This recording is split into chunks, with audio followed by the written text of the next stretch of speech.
along with Matt. The SOMC Sports Motion pregame show. Tonight we see a pair of SOC1 rivals that enter this contest with a win apiece.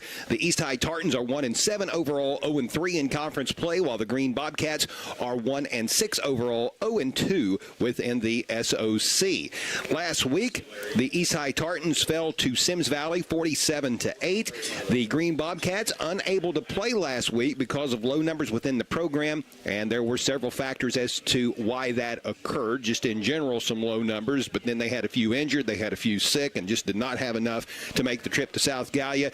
But I'm sure that the folks from Franklin Furnace are glad to have a team fielded this evening for senior night. Those festivities just wrapping up. Matt, I'm excited to be here tonight. This is the first time I've had the chance to look at this brand new facility. It's now in its third year of existence. I mean, the Furnace has done this up right. We're talking a turf field, a beautiful field house, a phenomenal track. It is a top-notch facility. They spared no expense. Definitely. This is a heck of a place to take in a game in and just play on. I remember being here last year when Notre Dame played here, and it was just a great field, great atmosphere. Like I said, if you build it, people will come, and I think that's kind of the memento they went with. And by the way, I wouldn't blame them. I mean, if they had players sick, they definitely would get sick on the road to South Gallia. That's a heck of a trip anyway. That's right. That's a Dramamine special, right? Exactly. But guess what? You know what? Forget about the Saints and Broncos tonight. We got Bobcats and Tartans. That's right. Thursday night football here in Scioto County. And there's a lot of football taking place around the area. You go a little further down the road toward Huntington, West Virginia, the Marshall Thundering Herd is under the prime time lights. They've got an ESPN2 game tonight against Georgia Southern. But football everywhere. Always a pleasure talking with the two head coaches of these teams. Coach Adam Bailey, he has been around Sciotaville for years.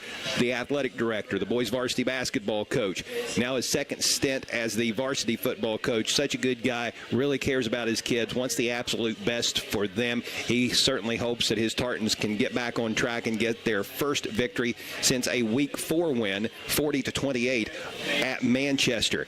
For the Green Bobcats, they've got a legend on the sideline. Larry Hall, in his first season, he replaced Chad Kaufman heading into 2024. He has had nothing but success every other stop he has had. He was a longtime coach at Wheelersburg as an assistant under the legendary Ed Miller. He was the defensive coordinator on the 1989 state championship team. He then went on to be the head coach of the Wheelersburg Pirates, had great success in the mid to late 90s. He then went on to Ashland and coached Arliss Beach, who went on to play at the University of Kentucky and then later the Green Bay Packers. He's had stints at Preble Shawnee. He has also coached at Northwest, and he spent 1 year in Sciotaville coaching the East High Tartans, and East was very good that year. So Coach Hall has been around, and as of late, prior to this year, he had been helping his son Andy as the defensive coordinator at Jackson. And I tell you what, there's been some great defense. One thing Coach Hall definitely knows, and that is defense. Like I said, it's great to have a legend on the sideline.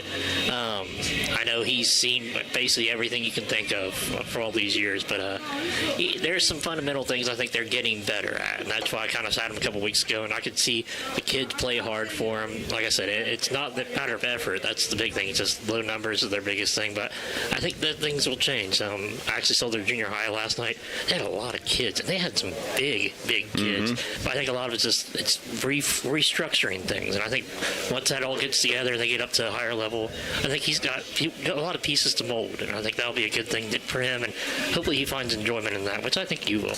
Yeah, and it's D7 football. Often you're faced with a situation where you have low numbers, and you've really got to coach hard when you're coaching Division 7 football squads, because depending on the amount of players you have on your roster, sometimes you don't have 22 out there. You can't go to practice and have 11 on 11. Sometimes you go into week 1, and the guy who was the running back last week, he's in week 2, he's going to be a defensive lineman. You got to jostle people around depending on injuries, whatnot, sickness, whatever the case might be. So these D7 coaches, whether we're talking Larry Hall and his staff at Green or Coach Adam Bailey and his staff at East, anytime you're dealing with Division 7 schools, you've really got to work hard to make sure that you've got people in the right places and in the best possible position to win. We're going to talk with both those head coaches as the SOMC Sports Motion pregame show rolls rolls along.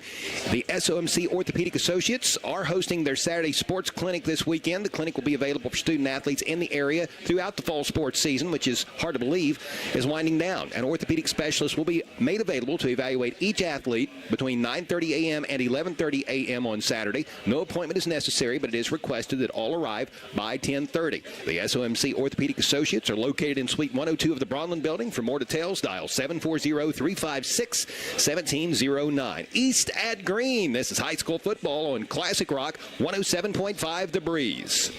Be listening to high school sports all season long. Presented by the Scioto County Career Technical Center, Donnie Martin Heating and Air, Clark's Pump and Shop, Dyer Insurance, SOMC, Monroe's Frame and Collision, the McKinley Funeral Home, Portsmouth Insurance, a TAH benefits partner, the Glockner family of dealerships, Collier Companies, Little's Septic Service, Little's Grease Trap Removal, Little's Excavating, and Mr. Reuter Plumbing, Portsmouth Block and Portsmouth Building Supply, People's Bank, and the Real Estate Gallery. When in the market for retaining wall block, visit Portsmouth Block. Portsmouth Block manufactures several types of retaining wall block, including a brand known as Keystone Compact 3 Regency. Loved by those who buy it and install it, Keystone Compact is trusted by architects, engineers, and contractors around the world, as it artfully delivers a beautiful pattern, both gorgeous and efficient. Visit Portsmouth Block at 2700 Gallia Street in Portsmouth and look for Keystone Compact retaining wall block manufactured right in Portsmouth. Online at portsmouthblock.com.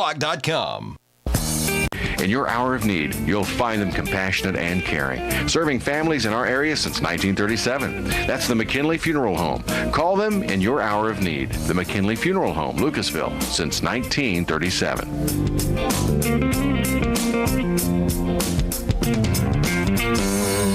Hi, I'm Nancy Hawk, the owner of Real Estate Gallery. I'm inviting you to contact any of our professional realtors for all of your real estate needs, or visit our website at realestategallery.com. Real Estate Gallery Incorporated, Portsmouth and Wheelersburg. Real Estate Gallery, we'll be there every step of the way.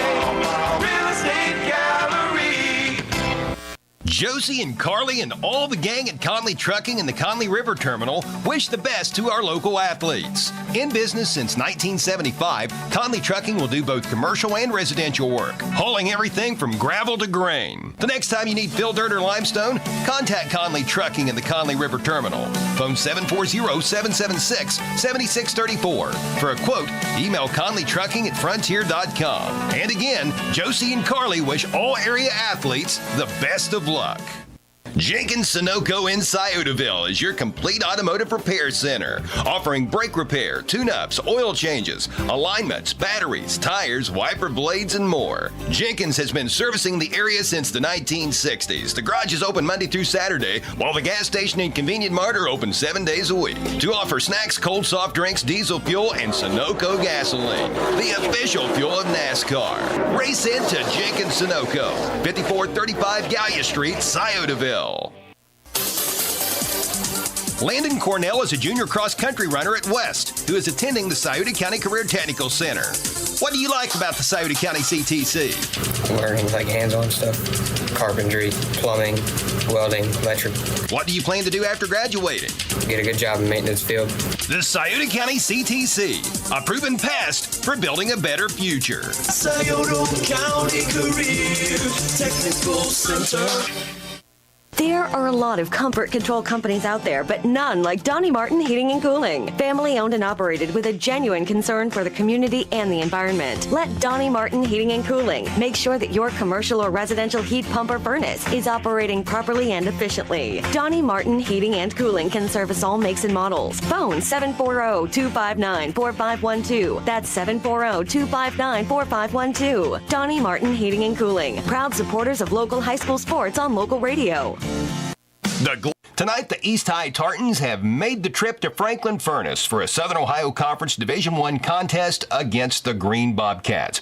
I'm Chuck Greenslate along with Matt Payton, and this is the SOMC Sports Motion pregame show. Joining us now is the head coach of the East High Tartans, Adam Bailey. Coach, how are you doing? Good. How are you? Doing fantastic, Coach. Tonight, you bring your Tartans into the Furnace looking for your first conference victory of the season. Let's talk a little bit about your kids. I know you have had a few banged up as of late, but heading into this Week 9 matchup, health-wise, how are we looking? We did get a couple guys back. We still have a few people that are going to be out probably at least another week, maybe the rest of the year. But we did get some help and got 3 or 4 kids back this week, so it's going to greatly help us. Even though it's a short week, at least we got some kids returning that going to give us some more depth and bodies to throw out there. Coach, speaking of the short week, playing on a Thursday night, how has that altered your practice schedule this past week? I mean, up to this point, it really hasn't done anything different than we normally do. It'll alter today. Instead of doing a traditional pregame, we'll just have kind of a normal practice, probably shorten it a little bit on what would normally be a Wednesday practice. But, today's really the only day that it's really going to affect anything that the kids would probably even notice. So, I think the kids are excited, just because it's something we don't do all the time, playing on Thursday night. Being a league game, being close, I think that's, put a little excitement in the week for them, that just knowing they're going to get to do something like that. And the fact that you're the only game in town, it's the video stream game of the week, there's going to be a lot of people with the opportunity to have eyes on this game. So if you show out tonight, a lot of people should see it and hopefully hear about it. Yeah, we played last year on a Thursday, and it kind of seemed to have the same feeling and kind of went the same way. So, hopefully, this year will be the same with stuff like that. Hopefully we'll draw a little more normally we would by being the only game in the area. There's a lot of people that just like to go watch a football game if it's available. So hopefully we'll be the benefit of that. And you're playing at a really nice facility tonight in Franklin Furnace, and one that you have some familiarity with, not just being a divisional rival of the Green Bobcats, but you played South Gallia on this field a little earlier in the season, so your kids obviously know all the nooks and the crannies. Yeah, that was a benefit a couple weeks ago playing, that we knew we were going to play there, in a couple weeks. Obviously for us, right now Green's the only team on our schedule that has turf field. So, it is a little different for your kids when they're not used to it. So, at least I think that'll help a little bit being on it a couple weeks ago, just to, like you said, know the nooks and crannies of the field and it being different than just, natural grass.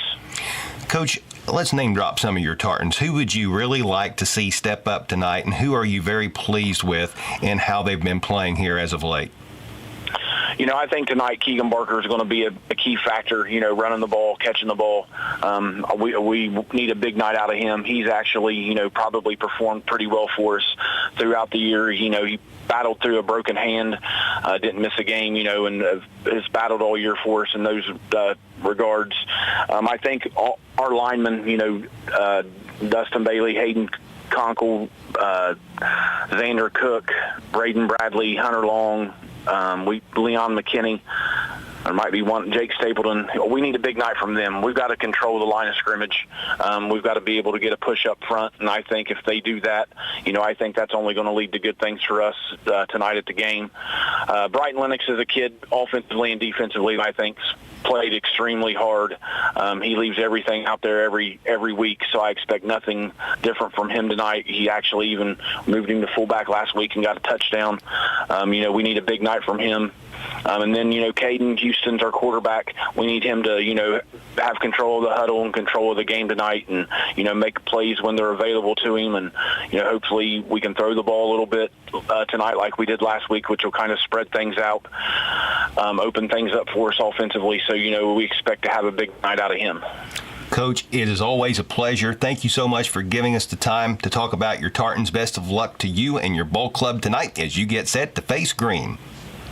Thanks. I appreciate it. Appreciate you guys being here. Appreciate you, Coach. Thanks again, buddy. That is Coach Adam Bailey of the East Side Tartans, and this is the SOMC Sports Motion pregame show on Classic Rock 107.5 The Breeze. The Glockner family of dealerships offers the top brands: Chevrolet, GMC, Honda, Toyota, Ford, Dodge, Chrysler, Jeep, and Ram. Glockner has an amazing selection of new and pre-owned vehicles. Ask about the Glockner Guarantee. 12-month, 12,000-mile new vehicle premier coverage and 5-year, 100,000-mile powertrain coverage included on qualifying used makes and models. Credit issues? No problem. Glockner Auto Credit will finance your future, not your past. Shop online at Glockner.com. At Glockner, we make it easy. Holbrook's Hometown Pharmacy in Lucasville, a locally owned Health Mart pharmacy, provides fast, friendly, and convenient service. Brandon and Sherry see to it that you won't have to wait long while your prescription is filled. Many immunizations are offered, as are med synchronizations, ensuring you are always stocked up on the medication you need. Open from 9 a.m. to 6:30 Monday through Friday and from 9 to 1 on Saturdays. Stop by Holbrook's Hometown Pharmacy, located at 37C Lucasville Minford Road, right beside the country store. Health Mart, caring for you and about you. Tonight, the Green Bobcats will entertain the East High Tartans in a Southern Ohio Conference Division I matchup. I'm Chuck Greenslate, along with Matt Payton, and this is the SOMC Sports Motion pregame show. Joining us now is the head coach of the Green Bobcats, Larry Hall. Coach, how are you doing? I'm all right. How you been? Very good, Coach. Always a pleasure to speak with you. I'm sure that your kids are excited about the opportunity to take to the field tonight for this Thursday night game, especially after not having the numbers needed to make the trip to South Gallia last week. It's been a couple weeks since you played, and that was against Notre Dame. I know numbers has been a hot topic, very, very low. You had told me a little earlier that you had finished the Notre Dame game with 11 players that were not injured and were able to go. Coach, I feel for you. You know, you've had such an illustrious career, and, you know, you think of probably the three best programs in our area in terms of wins and losses perennially. It's Ironton, it's Wheelersburg, and it's Ashland, Kentucky, and you've coached at 2 out of the 3. But I'm sure this year has posed some different challenges for you that you've never had to be faced with before. It's been a mildly. I'll tell you, I've never seen or been around anything like this. Numbers has been the biggest issue of kids just not coming out, which I really thought we would have. You know, with facilities we got, new equipment, new helmets, new shoes, new everything. And, you know, we got a really good coaching staff. And I just thought we'd have pretty good numbers, but it hadn't been that way. And then gradually kids have just dropped off for one reason or another. Nobody's gotten angry or upset about, you know, that I know of, just decided they didn't want to play and whatever. So we've had, let's see, 16, 17 for the most part, but then a couple have been sick, and then a couple more got hurt against Notre Dame. So we had 11 bodies that could have played last week against South Gallia, so that's why we didn't play. And this tonight we'll have, I think, 14 maybe. It's been day to day. There have been kids who have gotten sick, or the 2 defensive ends got hurt against Notre Dame. So we had tried 2 other kids that teach them how to play defensive end this week in 2 days. So we just have no depth at all. We have 2 running backs and a quarterback, and in the games we've had a running clock had to be to protect those kids because we don't block well. We only had, I think, 2 first downs against Notre Dame. We got linemen that are not really true linemen. They're small, 5'8", 160, 155. I got 4 of them in there. They're just little. They have no business being on the line, but they are. Only have 5 going in tonight. If somebody gets hurt, I don't know what we're going to do, because there's not a backup guy. And then defensively, we've had to move. I had 2 linebackers to move one of them out to play end. So I have to try to put another kid in at linebacker. We're so thin, it's just shuffle the deck every week as to where we're going to be and who's going to play where. And like I said, kids are out of position, but not a thing we can do about it. One thing I'll give them credit for, the kids listen to us, and they come to practice. I mean, the ones that are healthy and for the most part come to practice and everything, they listen to us and that kind of thing. They try, but then, the culture is such that when we get, they're used to getting beat, and as soon as we get behind, it's all over. And we've had 5 running clocks, which is such a total embarrassment.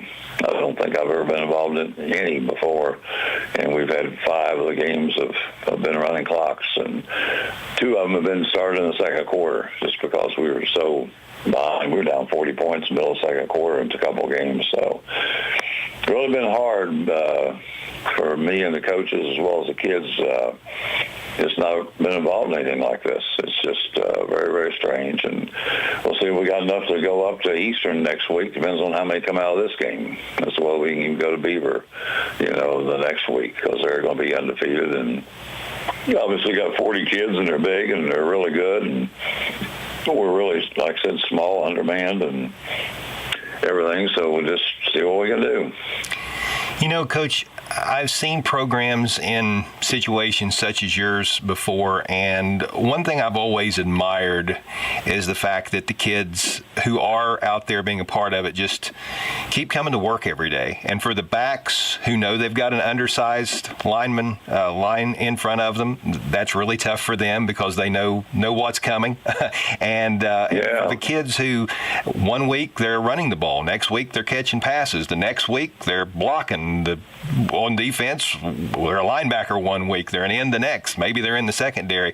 I mean, they do learn a lot of football. It's a lot mentally and emotionally for kids in the situation that your Bobcats are in right now to try and take on. Yeah, we don't. We've tried several different things on defense, just trying to get by, and none of it's worked. Offensively, really, this is hard to imagine, but we go into the games on Monday. I don't have a game plan until about Tuesday because I don't know who's going to be there and where they're going to be. Like tonight, we're going to line up and throw the ball. We're going to be in 4 and 5 wides, not because we're great at that, but we can't run the ball. Like I said, we got 2 first downs against Notre Dame, and our backs are just getting crushed, and so is the quarterback. And I just don't want them to keep getting beat up, so we're going to be in a shotgun. Quarterback's going to be back about 8 yards, and we're going to catch it, and we're going to throw it quick. And we're not really going to attempt to run the ball because we can't block them. And it's not that the kids up front are, bad. Like I said, 4 or 5 of them have no business being on the line. They're not linemen. One of them is, and he's big, 6'4", 270, and the other ones don't weigh over 165 pounds, and they're 5'8". So, that's the only choice we got. So I didn't know about we were going to do this till Tuesday. All we were going to run. So it's been a week-to-week offense, which is just frustrating as Dickens can be for a coach. And, you just can't game plan anything ahead of time because you don't know what you're going to have. I actually played on a freshman team in high school that was in a very similar situation as to what you're in. I think we had 14 players. In 8 games, I came off the field 1 play. I won't tell you what our record was, but I was very proud of the fact that I went 8 games and only came off 1 play and was mad that they took me out. But I noticed that special teams, that was always where you really got winded. You're obviously going to have kids playing both ways, Iron Man, offensive and defensive. But as far as running down to cover punts and kickoffs, that's just killer. Well, how do you approach your special teams tonight? Been the same way. We've tried kicking short, squibbing the ball. We've had several. We've had probably 4, 5 touchdowns run back on us on kickoffs. I've never seen that, ever, in all the years I've coached. That's rare. You have 1 in years and years. We've had 5. We've had 3, 4 punt returns on us, or we just didn't cover.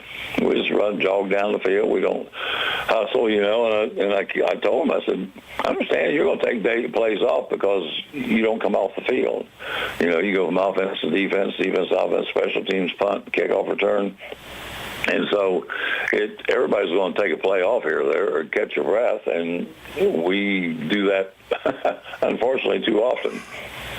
Again, the kids can't help it in some cases, but nothing else they can do about it. We just got to go and do what we can. So, like I said, it's been running clocks and everything like that. And again, when you get used to losing, as soon as somebody scores a couple on you, you just go, oh, here we go again, and just kind of let up.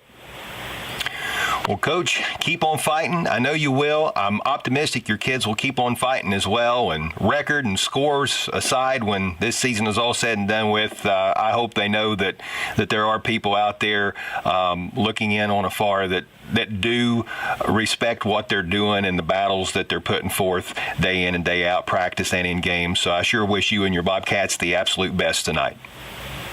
Thank you. I hope that when it's all said and done here at the end of the year, which is one reason I coached again, some people said, why are you going to Green for? I said, well, I enjoy kids. I think if you can make some differences in the way they believe in things and down the road, a difference that things they look at in life, that if you can help them along that way, and that's really why I do it.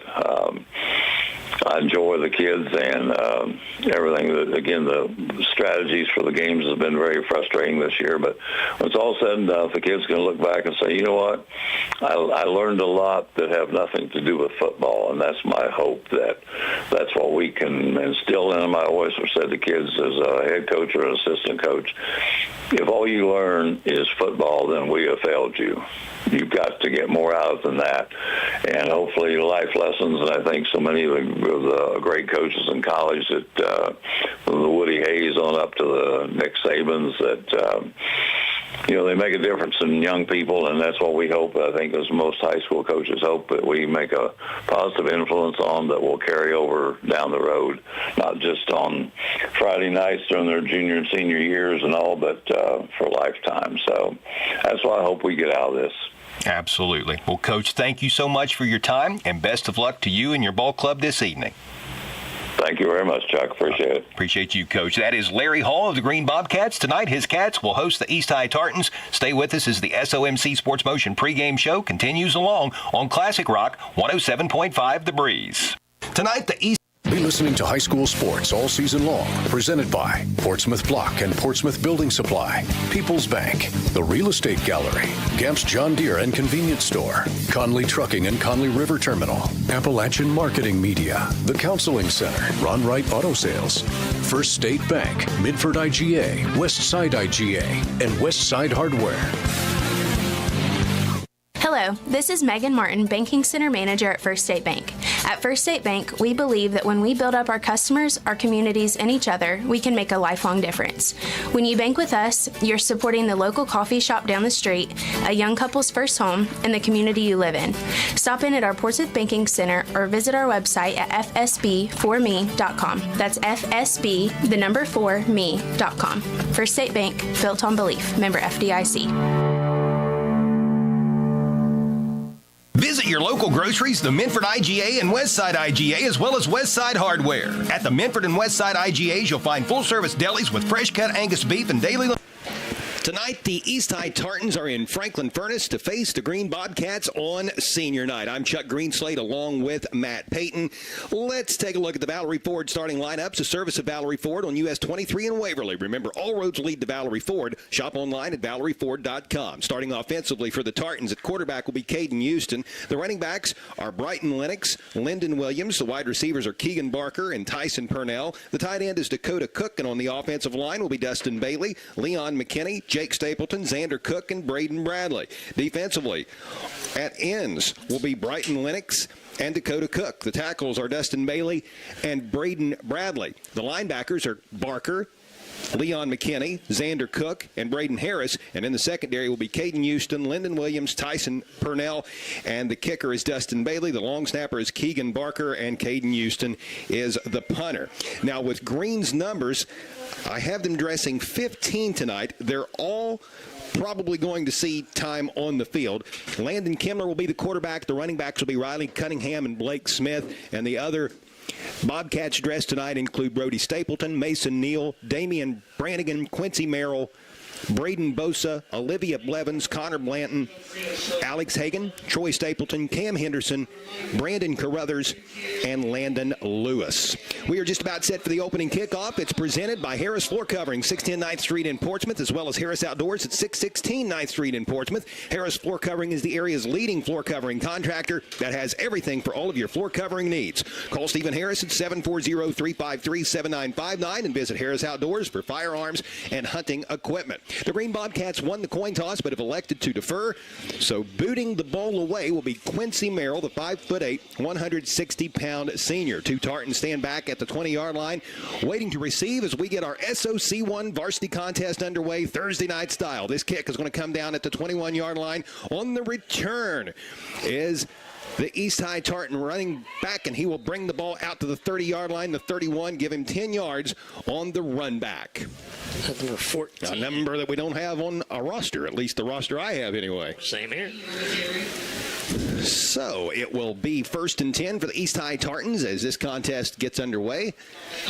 We want to thank everyone who tuned in early to catch the SOMC Sports Motion pregame show. The SOMC Orthopedic Associates are hosting their Saturday Sports Clinic Made available throughout the fall sports season, an orthopedic specialist will be available to evaluate each athlete Saturday from 9:30 until 11:30 a.m.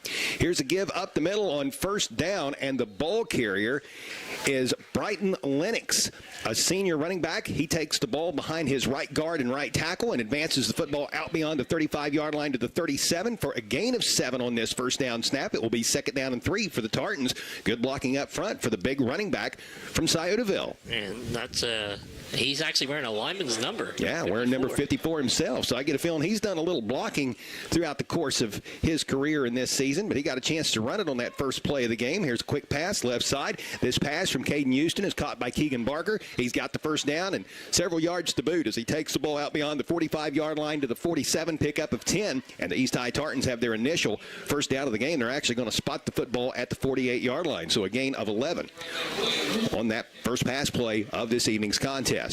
Back to the SOMC Sports Motion and the Saturday Sports Clinic.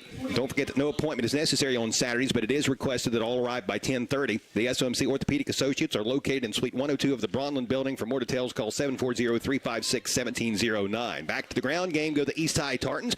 Run up the middle, gain of about 1, maybe 2, out to the 49.5-yard line. That'll be 2nd down and 8. That'll be Mr. Lennox on the carry. So the ball spotted right in the middle of the field on the Bobcat logo. Just underway here in Franklin Furnace at this gorgeous facility. Still plenty of newness on this one. Just so many cool things they got going on here. The light poles have lights shining up where they're green, but they can change that. When Ireton played the team out of Canada a couple weeks ago, they had those lit up orange for the Fighting Tigers hosting that game. Here's a run off left tackle, and that is Lyndon Williams, the sophomore running back. He finds room off the left side and takes the ball down inside of the 45-yard line to the 44. And with that, East has moved to the Bobcats side of the 50 for the first time this evening. We've got a 3rd down coming up for East. And actually, the lights even kind of do like you see in those college stadiums. They you go in and out, turn off and on, so it gives like a light show too. They've got a video board here, all kinds of graphics they can put up on there.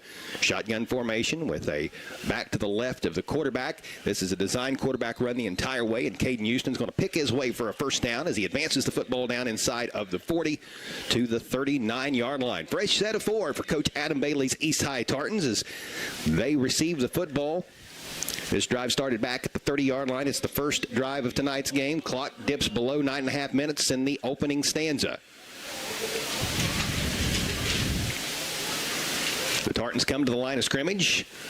Shotgun formation for Houston. 2 receivers to the right, 1 split out wide to the left. Here's a throw, left side, incomplete. A little high, and Keegan Barker unable to bring it in. That'll make it 2nd down and 10. While we have a moment, let's meet the officials. They're presented in honor of the late Matt Oren and are sponsored by Mr. Reuter Plumbing, Little's Septic Service, Little's Grease Trap Removal, and Little's Excavating all in Wheatersburg. Mr. Reuter Plumbing prides itself on customer care. Little's Septic Service has been serving the region since 1964 and always strives to stay out of your yard and if possible off of your driveway. Restaurant owners, Little's Grease Trap Removal can get in and out quickly with minimal impact on your business, and Little's Excavating is the only area excavator licensed in aeration design. Here is a run off the right side, and no room can be found. Nice defense by the Green Bobcats. The quarterback, Caden Houston, unable to find an opening there, and a big reason as to why was Connor Blanton, a 5'5", 145-pound junior, leading the way on the tackle. It's going to be 3rd down and 8 after the pickup of 2. And as promised, Matt, who's going to be donning the stripes and tooting the whistles this evening? Check tonight's officials are Gary Shepard, Bill Melvin, Mike Dillo, Tom DeCamp, Mark Clifford, and the head official, man in the white hat, Mr. Gary Bailey. Well, so far they haven't been too busy. We have yet to have a flag in this game on this opening drive. Out of the shotgun, the pass, left side is deflected. Caden Houston was looking the way of Keegan Barker, but Bobcat got a hand up, knocked it down, deflected, and it is 4th down and 8, and Green is playing spirited right now in the early going. That's a big defensive play. I want to say Landon Lewis got up there. He's a big kid, too. Got a hand on that and deflected it. He's the 68. 6'4", 280 pounds, biggest player on the Green Bobcat roster. So that incompletion halts the clock with 8:32 left in a scoreless first quarter as we are just underway here in Franklin Furnace.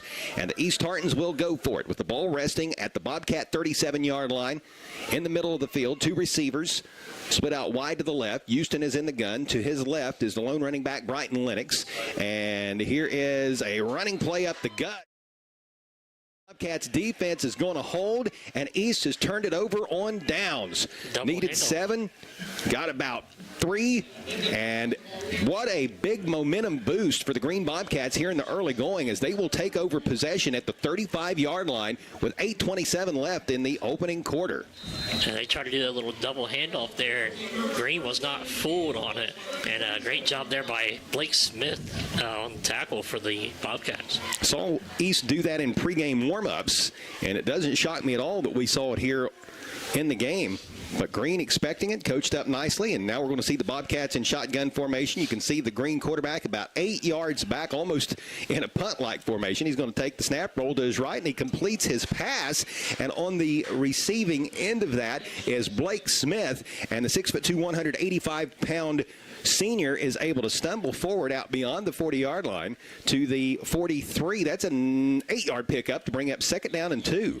Yep, and I tell you what, they started this in the second half against Notre Dame and actually had really good success moving the ball through the air. Landon Kimmler is the quarterback. He's a 5'8", 135-pound senior. Coach Hall mentioned in our pregame conversation that he was going to have his QB line up about 8 yards back to try to give him a little bit more time. Plans on slinging it throughout the night. He drops the football, but Kimmler's able to pick it up, has some room right side, and he's going to get to the sticks, I do believe. Let's see where they spotted. I might have spoken prematurely. Did he step out prior to getting to the yardage to gain? It looks like he did. He's going to be just short, and it's going to be 3rd down in inches. So he needed 2. He gets about 1 yard and 2 feet. It's going to be 3rd and officially 1. Yep, so out of bounds to the 44. But like I said, I thought it was a very successful after a first half 2 weeks ago when they played their game. They had negative yards in the first half, but they came out and started slinging it, and I was like, where's this been? Ball on the right hash mark. Kimmler in the gun. Coming around on the jet sweep is Riley Cunningham. He'll take the handoff. He's going to have the 1st down. He will get beyond the 45-yard line to the 47. That's a 3-yard gain. That moves the sticks, and the Green Bobcats have their initial 1st down of this contest. Scoreless with 7:34 left to play in the opening period in Franklin Furnace if you're just tuning in. It's a nice, crisp night. Our game time temperature is presented by Call's Auto Sales at 16127 US 52 West Portsmouth. While many car lots are struggling to stock their lots with quality used cars, Call's is blessed to have a great selection and offers financing. Bad credit, no problem. All you need is proof of income and a down payment. If you're looking for a sharp used vehicle, give Call's a call, 740-357-6009. It was 52 degrees at kickoff. Here's a pass caught far sideline, down the far sideline, 15, 10, 5, touchdown Green Bobcats. And on the receiving end of that Landon Kimmler pass is Mason Neal, a 5'9", 145-pound junior. Kimmler scrambling to his right, put it right on the money, and the Green Bobcats strike first, or do they? Hold up, penalty on the play, and it's coming back. Oh, what a heartbreaking turn of events for the Green Bobcats, and it looked like they had a 53-yard touchdown, but the points will come off the scoreboard, and Green will back up. Man, what a play. An illegal block. You certainly can't fault the throw by Kimmler and the catch by Mason Neal and the run after catch. And boy, if you're the East High Tartans, your eyes are a little wider and your ears are perked up now.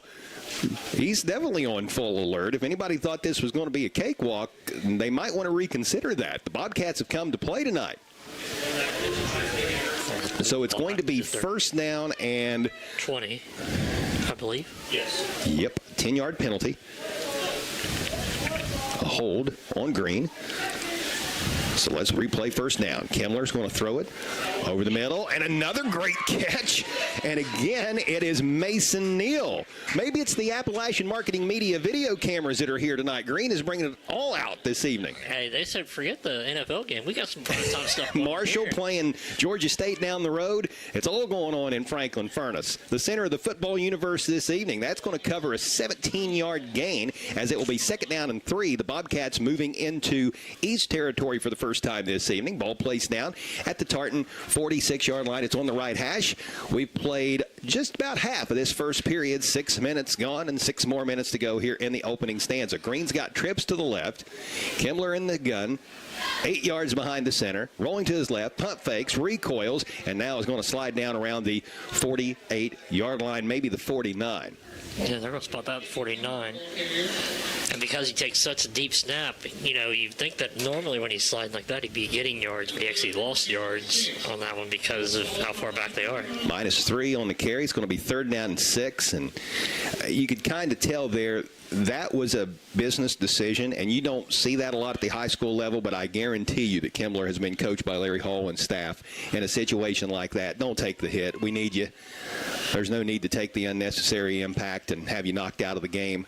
So he decides to wisely get down at the 49-yard line, lives to play another down. On 3rd down and 6, a little swing pass is caught by the running back, and he's not going to get back to the line of scrimmage. Good swarming defense by East. Blake Smith, the 6'2", 185-pound senior, makes the reception, but he is brought down back at the Bobcats' own 48-yard line.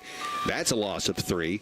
So after a 53-yard touchdown that was negated due to a holding penalty, then a pickup of 3 and a loss of 3 for Green. So now the Bobcats are faced with 4th and 9 and in punt formation, and back to boot the ball away as the young man who deflected the pass on defense the last time East offense was out there, Landon Lewis. And the 6'4", 280-pounder lays into this one. This is a beautiful punt. It's going to hit right around the 15-yard line and kind of die there. It looks like the ball will be spotted at the 14-yard line, so that is a really nice punt. Flipping the field, the Green Bobcats pick up a 1st down, do their job, and now the East offense will retake the field in a scoreless game with 4:27 left in the first quarter. 38-yard punt, Chuck. Not bad at all.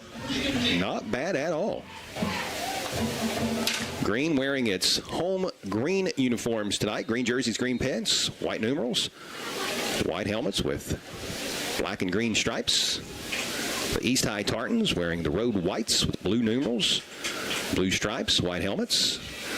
I know school colors and uniform design is very objective. What one might like, another might not. But in my own humble opinion, for whatever that's worth, both of these schools are rocking really sharp uniforms. Look good.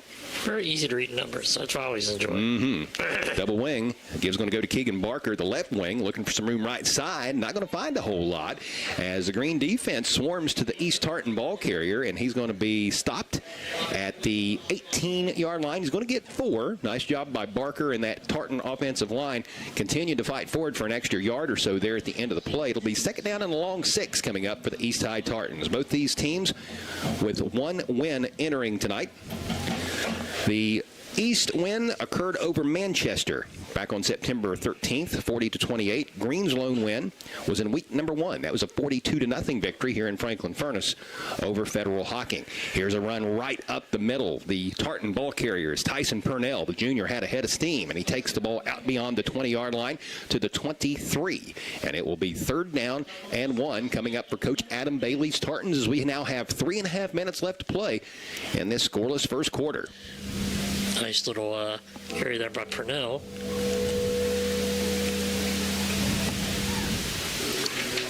The Tartans break the huddle and come to the line. East has tight splits, double wing, fullback very close to the quarterback. The pitch goes to the right wing, looking for some room left side, and the 1st down will be picked up as Lyndon Williams, a sophomore, is able to find room right up the middle.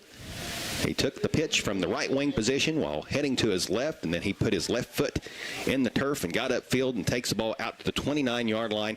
That's a gain of 5, and that moves the sticks for the Tartans. East has got a pretty up-tempo pace going here. I kind of thought they would use a lot of play clock, but they're really not. They're snapping the ball around the 20-second mark every single time. They are huddling up, but not spending a lot of time in the huddle. Here's a give to the fullback up the middle. I believe that was Brighton Lennox, the senior. We'll double-check that as the pile unfolds. Is that the way you saw it? It was either that or number 9. Pretty sure it was Lennox, though. Yes. So it's going to be a 3-yard gain out to the 32-yard line. 2nd down and 7 for the East High Tartans. Ball in the middle of the field, that double wing, tight split offense again. And it's the same ball carriers that played before him. Boy, he did take a really nice hit. Let's see who that defensive player was who came up and made the pop. It looks like Kimbler, who came up from the secondary. The ball carrier again was Lyndon Williams. The sophomore back wound up with a pretty solid gain on the play as he advances the ball out to the 35-yard line, a little bit on actually to the 37. So a gain of 6, and credit Kimbler? Williams for bouncing off of that Kimbler hit and still picking up a couple yards after. But I would have to say that's probably an early candidate for the Monroe's Framing Collision, Big Collision of the Game, which is one of the many awards we'll dole out during our postgame show. For the third straight time, it's Lyndon Williams, and this time he's hitting the backfield. He's able to fall forward for maybe half a yard, but it is going to be 4th down for the East High Tartans. We saw East go for it on 4th down a little earlier in the game, but the field position was much more enviable than what it is at the moment. East with the ball on Green's side of the midfield stripe. The football is placed at the Tartans' own 38-yard line, and this is a big decision here for Coach Adam Bailey. No signs of the punter. The offense stays out there. East will go for it on 4th down and a long one. Again, the double wing offense, and the give is going to go to Barker, the left wing. He's got room. He's got a first down and a strong run. He will not only have the first down, but he will advance the football to the Green side of the 50 before being brought down at the 49-yard line of the Bobcats. That's going to go for a gain of 14, and East has its first 4th down conversion of this contest. Tartans 1 for 2 on 4th down so far this evening. What a big carry there by Keegan Barker. Keegan Barker. Well, he's a strong back. Very big target. Runs very, very hard. He certainly did on that last play, and he's got the handoff again here from his left wing position. He's got another nice gain. He'll take the ball down inside of the 45-yard line to the 43. That's going to go for 6. And if East wants it to be, this can be the final play of the first quarter. Look at that beautiful big full moon up in the sky here shining over Franklin Furnace. We've got ourselves a good ball game here so far. To some, that might come rather unexpected, but Green and East, 2 SOC1 rivals, locked in a good one. Tartans break the huddle. Looks like they're going to try and get one more snap off before this first quarter comes to an end. Out of the double wing offense, long count. They just get the ball snapped before the clock expires to end the first quarter, and the ball carrier is going to be Tyson Purnell. He's hit in the backfield, might have gotten back to the line of scrimmage. If that's going to be all, and that is going to be all for the first period. Goose eggs on the scoreboard in the Furnace at the end of 1. East nothing, Green nothing. This is SOC1 High School football on Classic Rock 107.5 The Breeze. Visit your local groceries, the Minford IGA and Westside IGA, as well as Westside Hardware. At the Minford and Westside IGAs, you'll find full-service delis with fresh-cut Angus beef and daily lunch specials. The Westside IGA offers up an incredible 18-inch pizza special, which provides a 2-topping 18-inch pizza, a bag of chips, and a 2-liter, all for just $19.99. Right beside the Westside IGA is Westside Hardware. They've got all kinds of tools and fasteners, as well as an extensive amount of items pertaining to automotive, carpentry, plumbing, and heating and air. The Minford IGA, Westside IGA, and Westside Hardware open 7 days a week. On the Esplanade Laser Center and Medical Spa can help you look and feel your absolute best. And on Wednesday, October 23rd, On the Esplanade will present a spooktacular open house. An event so big it'll scare you. Food giveaways, new products, demos, and in-person specials. Stop by and watch someone banish those bat wings with a cool sculpting service. And check out On the Esplanade's expansion. It's an all-day event from 9 a.m. to 7 p.m. and Mix 99.3 will be there live in the midday to tell you about it. Visit On the Esplanade, 813 Gallia Street, Portsmouth. Hello, this is Greg Wilkett, President and CEO of Floor BWXT Portsmouth. We want to wish all the schools good luck on a safe and successful season. Just like a sports team, we've been working together to safely and effectively decommission the former... We start the second quarter, I should say, in Franklin Furnace. 3rd down and 4 for the East High Tartans with the ball resting on the 43 of the Bobcats. The give is going to go to Keegan Barker. He's hit around the line of scrimmage and backs his way forward for some positive yardage. He's going to get the ball down to the 41.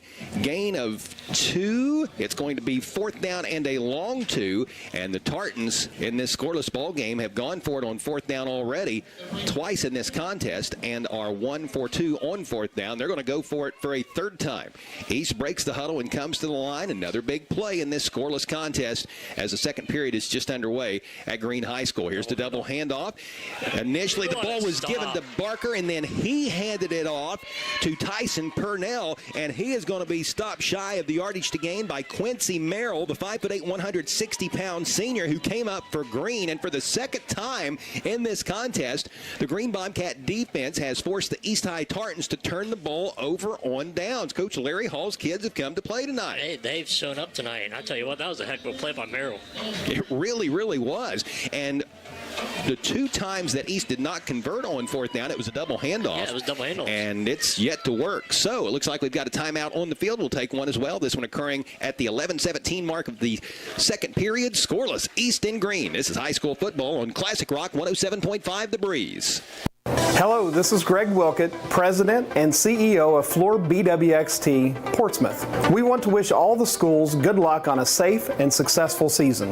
Just like a sports team, we've been working together to safely and effectively decommission the former Portsmouth gaseous diffusion plant and leave behind an environmentally safe and sustainable future for our region. On behalf of all of the employees at Floor BWXT, I'd like to wish all of the teams in the four-county region a safe, fun, and winning season. Hi, I'm Gary Duzan of Portsmouth Insurance, a TAH Benefits partner. And I'm Jay Hazelbaker, President of TAH Benefits. Portsmouth Insurance specializes in helping local business owners with their employee benefits. We understand that operating a business can be stressful. Let us alleviate at least one of those worries for you. Portsmouth Insurance understands the health insurance marketplace, and our commitment to service and knowledge of both the personal and business insurance markets can give you peace of mind. For assistance with all of your employee benefit needs, call us at Portsmouth Insurance, 740-353-4105. Jenkins Sunoco in Sciotoville is your complete automotive repair. Back to play in Franklin Furnace after an East timeout. Green started its second drive of the game, 1st and 10 from the Bobcats' own 41-yard line, and Kimbler went deep looking for Mason Neal, and the pass was deflected along the near sideline by East Tyson Purnell. So the incompletion makes it 2nd down and 10. Green, after a brief huddle, comes to the line of scrimmage, trips to the left. One receiver split out wide to the right. Kimbler in the gun. He'll take the snap, starts to roll to his left, now cuts up inside the pocket and throws on the run. His pass is caught over on the far side, and the receiver is run out of bounds, and this is going to be a first down for the Green Bobcats. However, there is a penalty marker down, so it looks like this one's coming back. I tell you what, that was a heck of a little play there by the Bobcats. I believe that was Brody Stapleton on the receiving end of that pass. You are correct, number 3.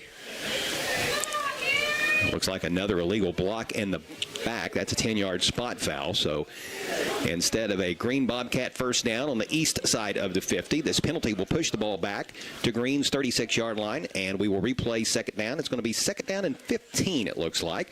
11:01 left to play in the first half. Scoreless, East and Green. Now 2nd and 15, Chuck. Mm-hmm. Been a very competitive game so far. Both sides making some plays here in the first quarter, and now a little bit more.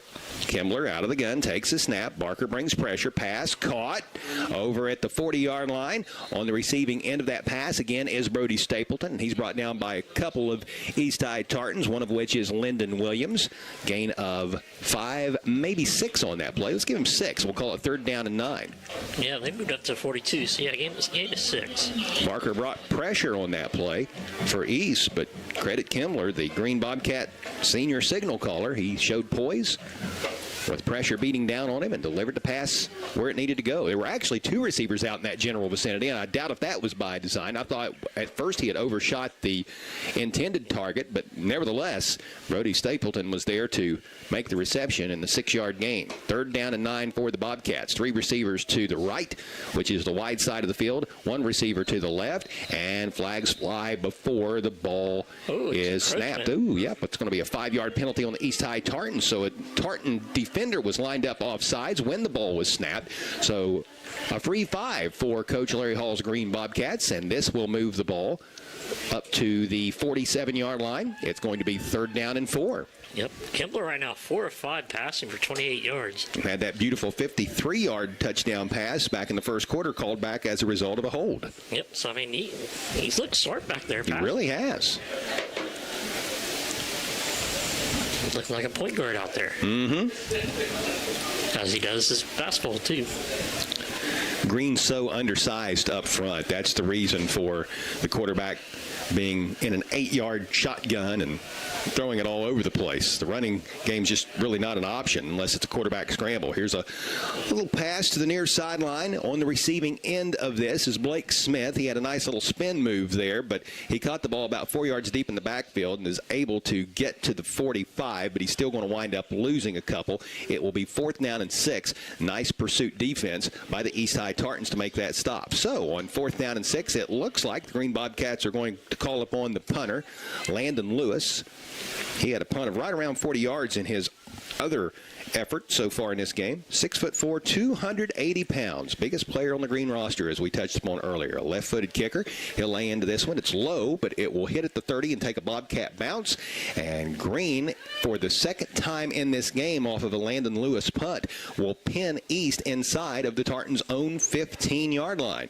So it's interesting, Matt. Every time an offense gets into the quality heating and air red zone, we reference that throughout the course of our broadcast by alluding to the quality heating and air red zone, where they proudly offer Ring products. Phil Rideout and his staff can be found on Route 52 in Sugar Grove. We've not had a ball snapped in the red zone tonight, but we've had several drives start inside the 20 on the opposite end of the field. And usually it's on the other end. That was a 43-yard punt by Very nice.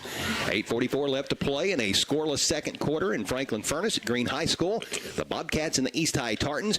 Now the East High Tartans will begin their third offensive possession of the game.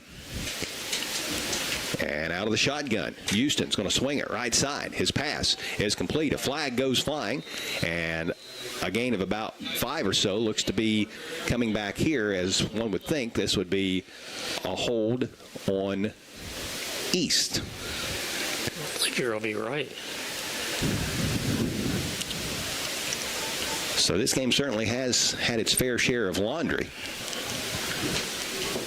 Clock stopped with 8:35 left in the first half while the officials sorted out. It is a hold on the Tartans. That'll be half the distance. That'll push the ball back inside of the 10-yard line. It'll be placed down at the 7, and we will replay first down. So 1st and 15. Ball on the right hash mark. Look at that moon, Chuck. Beautiful, isn't it? This is the spooky season. It showed up about a week and a half too early, though, didn't it? I mean, you would like to see that on Halloween, but that's pretty awesome tonight.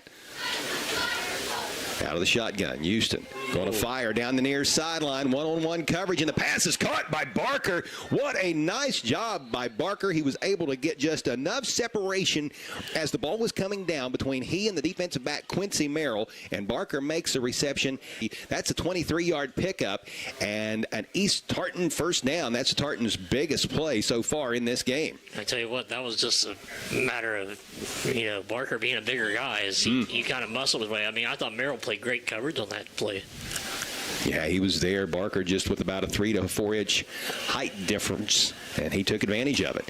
Here is Houston, a design quarterback run out of the shotgun to the trip side of this formation. He's going to go for the sticks, and he goes out of bounds at the 41-yard line.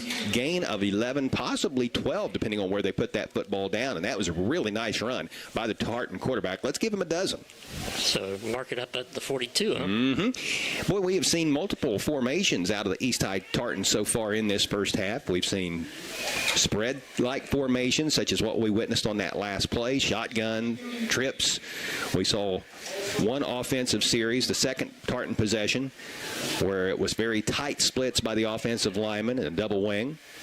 So Coach Bailey throwing several different looks at Green. Here's Houston going to the air again. It's Barker again, and another beautiful catch by Keegan Barker. All hands. And just great positioning once again by Keegan Barker, using his bigger body to block out the defender, Quincy Merrill, and make the reception. This one he catches at the 41-yard line of Green. Man, that was a nice pitch and catch. But, Matt, I know you love basketball. The Ohio State Buckeyes men's basketball team actually has a scrimmage game tomorrow, an exhibition game. That was a basketball-like play by Keegan Barker. It was as if he posted up and waited for the entry pass to come down in the lane. Yeah, that or just getting an offensive rebound. He's in great position to go up and get it. It was like a box out almost. Two receivers and a wing to the right. Running back to the right. Another design quarterback run. This is Houston. He dips inside, now kind of bounces it out, takes off toward the far side hash marks, and advances the football down inside of the 40 to the 37-yard line. That's going to be good for a gain of 4. It will be 2nd down and 6 for the East High Tartans. 7 minutes left to play before halftime. Scoreless. East and Green, these two SOC1 opponents, meeting on this Thursday night in Franklin Furnace. Glad you're tuned in on Classic Rock 107.5 The Breeze, and a big hello to everyone who might be watching on WNXTradio.com, as this is the Appalachian Marketing Media video stream game of the week. A wing to the right, two receivers to the left, a fake handoff to the fullback, and then a give to the wing right side, and he's not going to find much room. Great defense by the Green Bobcats. Leading the charge, big Landon Lewis, the ball carrier for East. Lyndon Williams. Looks like no gain on the play. It will be 3rd down, and let's give him 1. 3rd and 5. The 41-yard line, 36-yard line, I beg your pardon, is where they'll spot this. And because of the low numbers, Landon Lewis has actually been out for past about 6-7 plays as he's been getting rest. And you can tell when he's rested, man, he's a heck of a ball player. Yeah. Ball right in the middle of the field. Big 3rd down. Two receivers to the left. Keegan Barker, who's been strong on this drive, split out wide to the right, and Houston's going to look his way. He just lofts it up for Barker, who goes up and makes another sensational catch. He's going to come down with this one inside the Quality Heating and Air red zone as he goes up and makes the reception at the 19-yard line. 17 yards on that pickup, and you feel sorry for the Green Bobcat secondary. They're so undersized. It's like, what do? I can remember back in the days of Randy Moss, where his catchphrase was just throw it up, dog. That's essentially what Caden Houston is doing. He's just throwing it up as high as he can and letting Keegan Barker leap higher than everybody else and catch it. Here is Williams again. He's got room right down the hash marks, cuts it back at the 5, and will take it to the house for a 19-yard touchdown run. And the East High Tartans strike first to go up 6-0 with 5:42 left to play in the second period. Nice little run there by Lyndon Williams. Well, East really got it going on that offensive drive. The previous 2 offensive possessions for the Tartans had resulted in East turning it over on downs. Not this time. They mixed in some nice passes to Keegan Barker, some nice runs by Caden Houston, and the ball carrier that last play, Lyndon Williams, who took it in for the 19-yard touchdown. A lot of diversity shown by Coach Bailey's offense on this trip to the end zone. Now East will go for 2. Play clock down to 7. There looks to be a little confusion as everybody tries to get lined up. Play clock down to 2, and let's see. Looks like Coach Bailey is going to call a TO to make sure everybody's on the same page before this 2-point conversion is attempted. We'll take one as well. 6-0. The East Tartans lead with the 2-point conversion try to come. This is high school football on the Breeze. Hi, I'm Gary Duzan of Portsmouth Insurance, the TAH benefit. All right. What number are you playing, Robert? This should be 17 or 18? No, this is 15 and 16.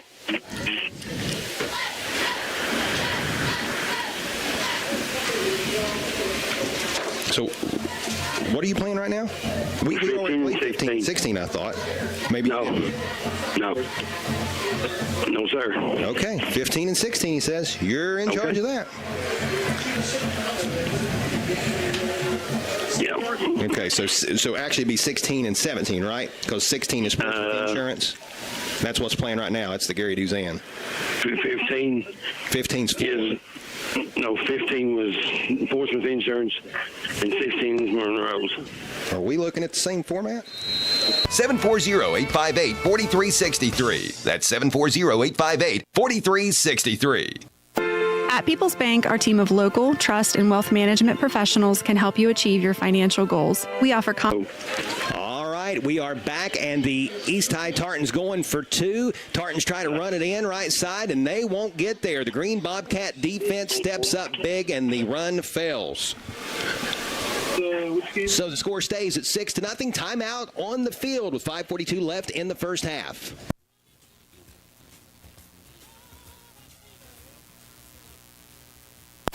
At People's Bank, our team of local, trust, and wealth management professionals can help you achieve your financial goals. We offer comprehensive services including investment management, retirement planning, estate planning, trust administration, and more.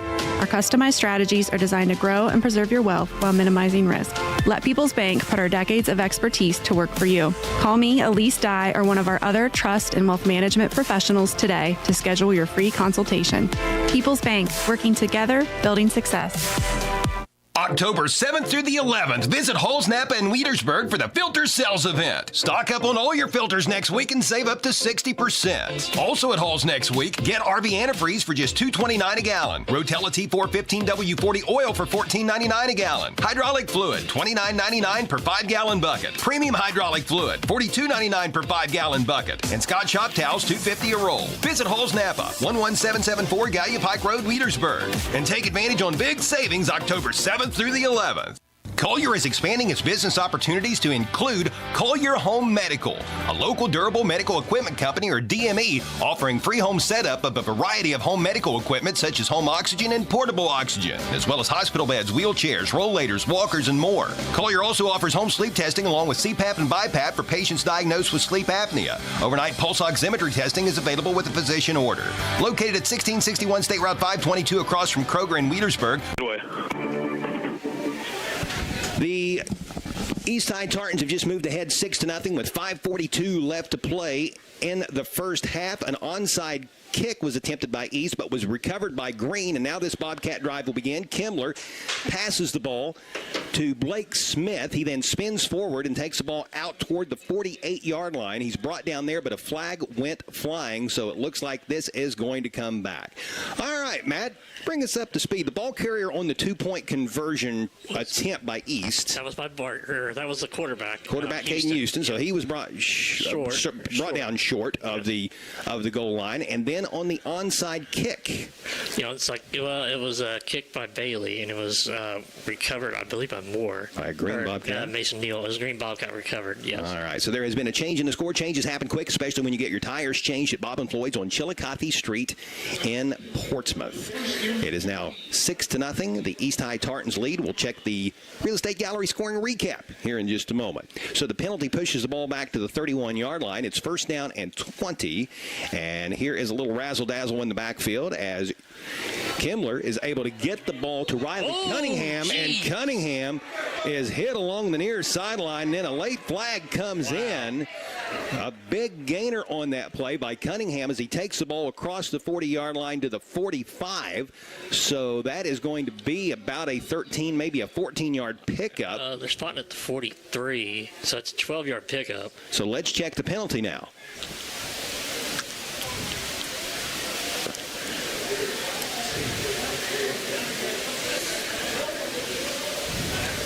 It's a dead ball personal foul on East.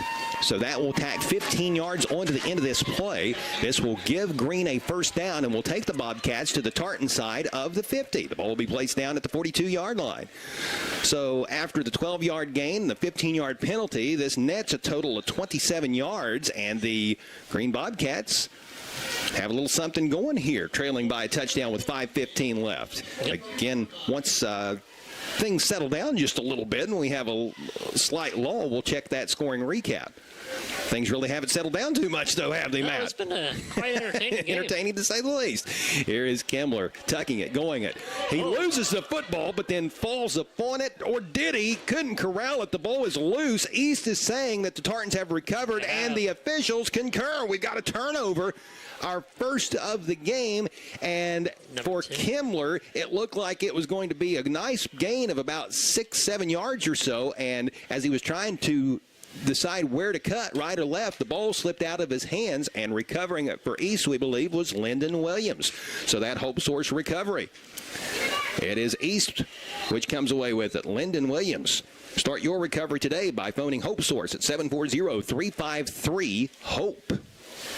33-yard line is where this Tartan drive will begin. It just slipped out. I mean, the way he was running, he kind of just had a bare hand on it. He didn't have two hands on the ball, but it just seems like Green's doing some good things. Yeah, they are. They're making some things happen, but boy, East is doing some good things as well, and this next drive could be pivotal in that one. Here is Caden Houston, design quarterback run, starts to the right, now cuts back to the left, and he's going to be hit rather high, hard, and awkwardly at the 38-yard line, so positive yardage there for the Tartan quarterback. It's going to be 2nd down and 6 after the gain of 4. Now, let's check the Tartan scoring recap, a service of Nancy Hawk at the Real Estate Gallery, Wheelersburg and Portsmouth. For all of your real estate needs, phone 574-9902 or log on to realestategallery.com. That scoring drive by the Tartans was a 7-play, 88-yard drive, capped off by a 19-yard touchdown run by Lyndon Williams. Extra point, 2-point conversion was no good.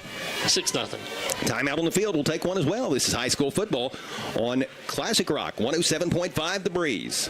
It's truck and SUV season at Valerie Ford in Waverly. Drive in the fall with a new F-150 XLT with savings over $10,000 off MSRP. If an SUV is more your speed, new Bronco Sports or Explorers up to $4,000 off MSRP. Plus, take advantage of no payments for up to 90 days. Even if you're just looking to get out of your current vehicle, we'll buy it. It's truck and SUV season at Valerie Ford in Waverly. Head to ValerieFord.com. See dealer for details. Not an offer of credit. Not all customers qualify. Expires 11/4/2024. The D.W. Swick Funeral Homes, with funeral homes in New Boston, Sciotaville, Wheelersburg, and South Webster, are enthusiastic supporters of the youth of our area. The D.W. Swick Funeral Homes wish all the student athletes the best of luck. With 4:45 left to play in the first half, the East High Tartans have a 6-0 lead at Green. Back to play we go. Houston fires a pass over to the far side flat. It's Barker making the reception, and Barker is going to bob, weave, and spin his way to what I believe will be a first down. He needed 5, and it looks like that's exactly what he gets. So they will spot the ball at the 43.5-yard line. A fresh set of downs for the youngsters from Sciotaville as we come up on the 4-minute mark of quarter number 2. Clock rolling, 4:12 to go. Been a quick moving game, but I think a lot of folks thought this would be a running clock, and we might possibly see that, but we're certainly a long ways away from that idea now. Here's a pass near side. Barker, my goodness, just throw it up and he'll get it. He gets away from the would-be tackler, and it took about 3 to 4 Bobcats to bring him down. Finally coming over to clean up the play on the defensive side is Damian Brannigan, a 5'8", 185-pound senior, but Keegan Barker just can't be denied. What an amazing first half he has had, Matt. He has had several big receptions downfield, and this one will have the ball spotted at the 39-yard line. Coach Larry Hall wants a timeout, and we're going to take one with him. This comes with 3:47 left in the second period. 6-0 East. This is high school football on the Breeze. October 7th through the 11th, visit Halls, Napa, and Wheelersburg for the Filter Sales event. Stock up on all your filters next week and save up to 60%. Also at Halls next week, get RV antifreeze for just $2.29 a gallon. Rotella T415 W40 oil for $14.99 a gallon. Hydraulic fluid, $29.99 per 5-gallon bucket. Premium hydraulic fluid, $42.99 per 5-gallon bucket. And Scott Shop towels, $2.50 a roll. Visit Halls Napa, 11774 Gallia Pike Road, Wheelersburg. And take advantage on big savings October 7th through the 11th.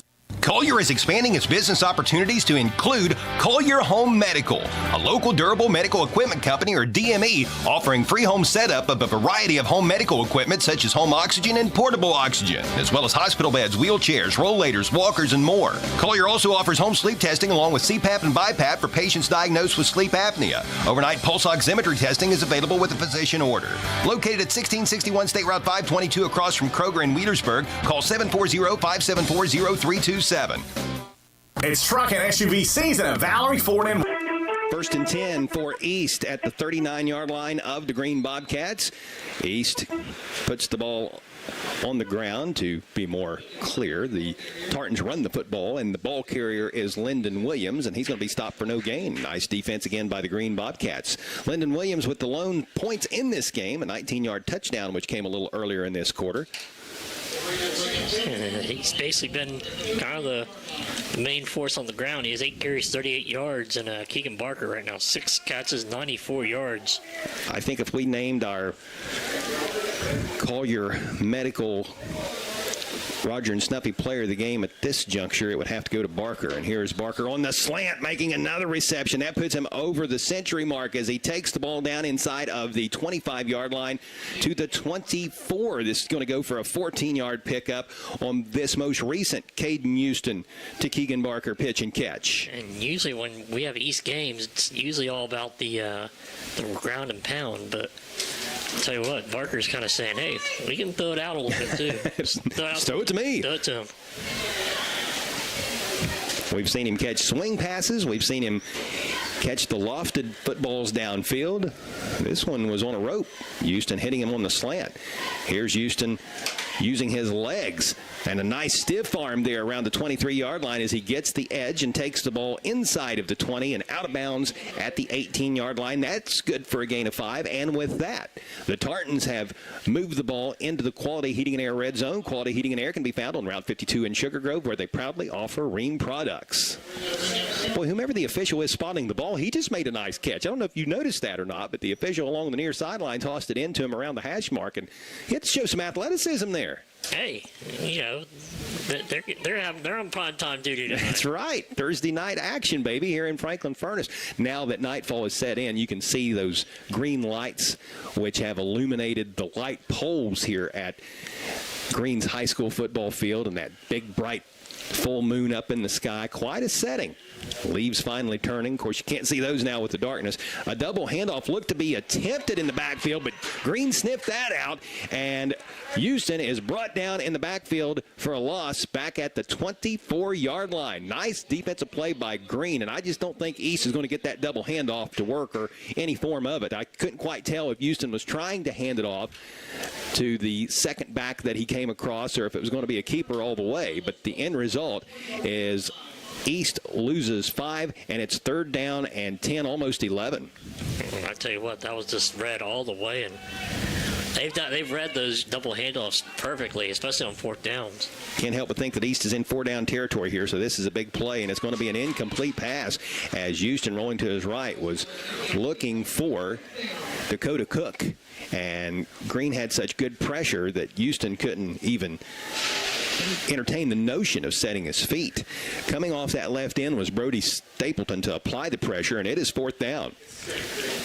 East is 1 for 3 on 4th down tries so far in this game. Chuck, if it was you, what would you do on this? Not a double handoff. No, who would you probably throw? I'm throwing to Keegan Barker. I would probably just lob it up and say, go get it, big fella. That's it. And if I'm Green, I'm saying, hey, Landon Lewis, go play secondary. Knock that thing down. Well, you can see that they're going to put Stapleton out on Barker, and he jams him at the line, and the pass is nearly intercepted. It was deflected and knocked down, actually, in the backfield by Riley Cunningham.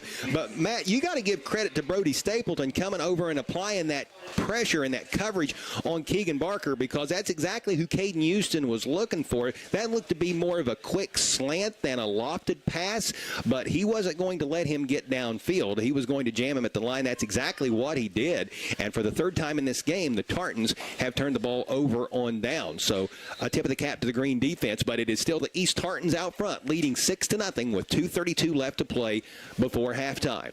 Green has a big chance right here to get a score right before half, and they're getting ball at halftime too, so this is huge. Yep. Green won the coin toss and deferred until the second half. It will be 1st and 10 for the Bobcats at their own 24-yard line. Spread formation, as has been the case every single play, and a running play, a design running play. I think that might be the first of the night that we have seen from Coach Larry Hall's crew. It's Braden Boza who takes the handoff, and he is sawed down in the backfield for a loss of 2. It will be 2nd down and 12. You know, Matt, as much as Green would love to get down the field and tie this game up with a touchdown, if Green doesn't enable East to get the ball back, that would be somewhat of a moral victory as well. That's a big thing, is you have time to score, but you also don't want to give them time to put any more points on the board right before half. 4 wide for the Bobcats. Kemmler throws left side. His pass is caught out in the flat by Cunningham. He's got some room down that far sideline and goes out of bounds. I believe he was able to get to the sticks, or was he? Let's check. I think he's just might be a little bit short. Got to get that 1st down over there. I would have loved to have seen him dive for the sticks.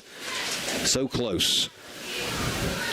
They're marked at the 33. So gain of 11. He's 1 yard short. It's 3rd and 1. Game of inches. 3rd down and 1.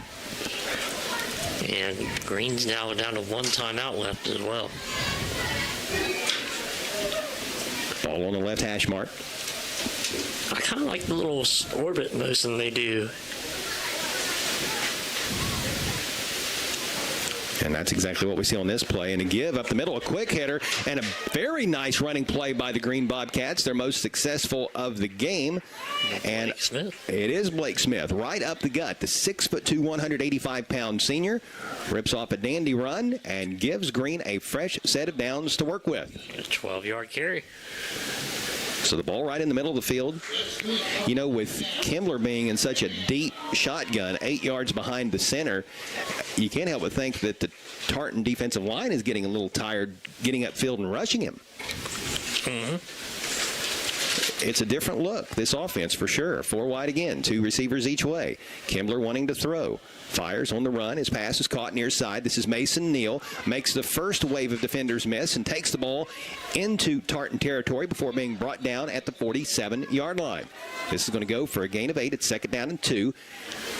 Green in a no-huddle hurry-up situation. 60 seconds to go in the first half of play. Tartans up by a touchdown. 6-0 is the score. Bunch trips to the short side of the field, which is the right. Kimbler in the gun. Takes the snap.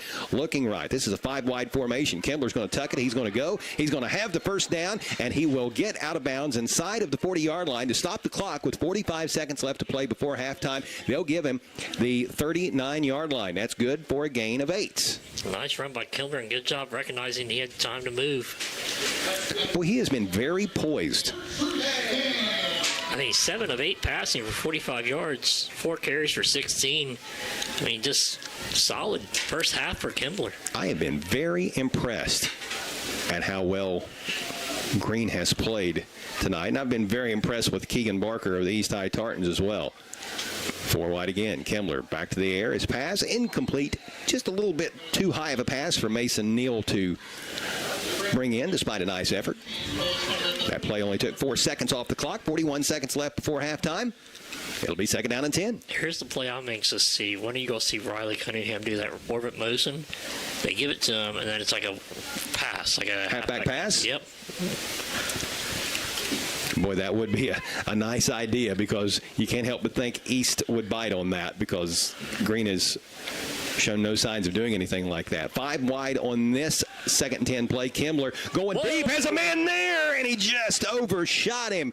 Quincy Merrill was the intended receiver. It looked like Merrill kind of misjudged the trajectory in which the ball was coming toward him. It was almost as if he slowed up for just a second, where if he would have continued running in full stride, he might have been able to have caught that right around the 5-yard line going in. But to the credit of Quincy Merrill, he had gotten behind the East secondary, and that was a really nice ball thrown by Kimbler. But it will be 3rd down and 10 for East. No harm, no foul. It's just an incomplete pass. 35 seconds left before half. Like you said, great ball by Kimbler.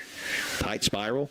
Here's Kimbler. Pressure coming. Throws. Left side incomplete. There were a couple of receivers out there making a diving effort. Was Riley Cunningham. Brody Stapleton was in that vicinity as well. It's going to be 4th down, and Coach Hall and his staff's going to take a timeout to talk this next play over. We've got 30 seconds left before halftime. It's 6-0 Tartans. This is high school football on the Breeze.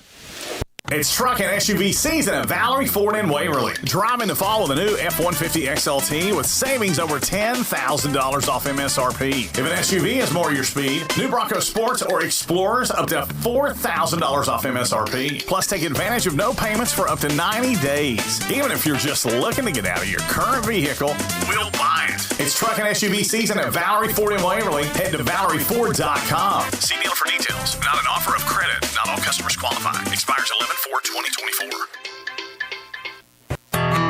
The D.W. Swick Funeral Homes, with funeral homes in New Boston, Sciotaville, Wheelersburg, and South Webster, are enthusiastic supporters of the youth of our area. The D.W. Swick Funeral Homes wish all the student athletes the best of luck in every game throughout the season.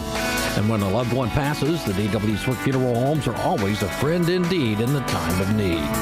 With a phone call, no matter the hour, to the Swick Funeral Homes at 740-456-4133.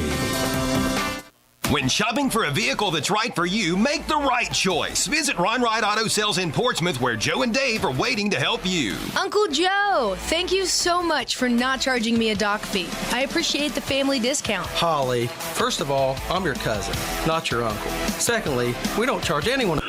Play just resuming in Franklin Furnace on 4th down and 10 at the 39-yard line of East. Green goes for it, and the pass over the middle is incomplete. So the Tartan defense holds, and Green turns it over on downs. Certainly some positive moments on that drive for the Green Bobcats, Matt, but in the end, it's the East Tartans stepping up defensively and holding on to a 6-0 lead with 24 seconds left to play before halftime. Absolutely right, Chuck. Some good things to kind of, go into half and kind of talk about. And it show everything, I think, still, and I think that's a big thing. Defense needs to come up big and hold on for these last 24 seconds. I think Green will go in with good feelings going into halftime. So the ball is placed down at the 38-yard line. East is going to drop to a knee and let the final seconds tick away. We're going to halftime. This contest separated by a touchdown. It's 6-0. The East High Tartans lead in this SOC1 clash. Stick around as the Holbrook's Hometown Pharmacy halftime show is coming your way next. You're tuned in to high school football Thursday night style on Classic Rock.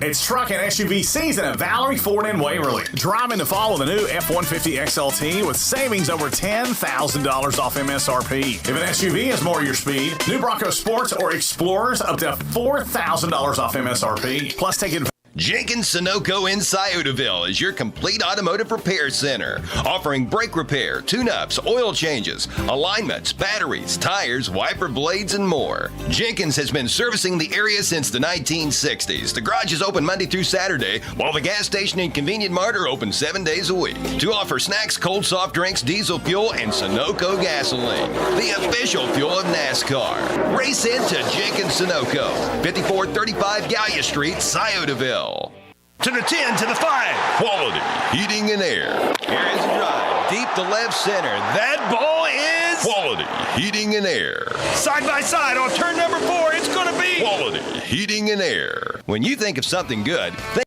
The D.W. Swick Funeral Homes, with funeral homes in New Boston, Sciotaville, Wheelersburg, and South Webster, are enthusiastic supporters of the youth of our area. The D.W. Swick Funeral Homes wish all the student athletes the best of luck in every game throughout the season. And when a loved one passes, the D.W. Swick Funeral Homes are always a friend indeed in the time of need. With a phone call, no matter the hour, to the Swick Funeral Homes at 740-456-4133. when shopping for a vehicle that's right for you, make the right choice. Visit Ron Wright Auto Sales in Portsmouth, where Joe and Dave are waiting to help you. Uncle Joe, thank you so much for not charging me a dock fee. I appreciate the family discount. Holly, first of all, I'm your cousin, not your uncle. Secondly, we don't charge anyone a dock fee. At Ron Wright Auto Sales, you get treated right. Visit Ron Wright Auto Sales, 1555 11th Street, Portsmouth, phone 355-CARS, online at ronwrightautosales.com. Thank you, Uncle Joe. Holly? At Clark's Pump and Shop in South Shore, you can fuel your tank and your tummy. Just how do you like your chicken? Crispy or crunchy? It's a deep-fried fact. When you put them together, you won't be disappointed.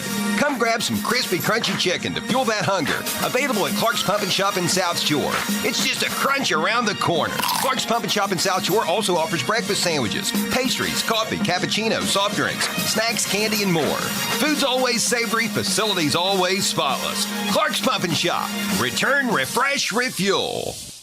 Be listening to high school sports all season long. Presented by the Scioto County Career Technical Center, Donnie Martin Heating and Air, Clark's Pump and Shop, Dyer Insurance, SOMC, Monroe's Frame and Collision, the McKinley Funeral Home, Portsmouth Insurance, a TAH benefits partner, the Gluckner family of dealerships, Collier Companies, Little's Septic Service, Little's Grease Trap Removal, Little's Excavating, and Mr. Reuter Plumbing, Portsmouth Block and Portsmouth Building Supply, People's Bank, and the Real Estate Gallery. The Counseling Center is the region's leader in youth and adolescent counseling. and play therapy services. TCC plays a large role in substance abuse prevention services for area youth, providing more than 4,000 prevention services for area school-age children each year. In operation since 1981, the Counseling Center is the region's leader in behavioral health care, providing everything from substance abuse prevention and recovery to mental health counseling, primary care, vocational development, and job placement services. Learn more online at thecounselingcenter.org. At the Barrett Murphy Insurance Agency, they're proud to cheer for the home team, and even more proud to have you on their team. Whether you need insurance for your home, car, or business, they have your back. And because the local community is so important to them, they'll be right there with you, cheering for your team. Contact the Barrett Murphy Insurance Agency today for more information about a policy from Encova Insurance. Visit the Barrett Murphy Insurance Agency at 1031 Gallia Street in Portsmouth.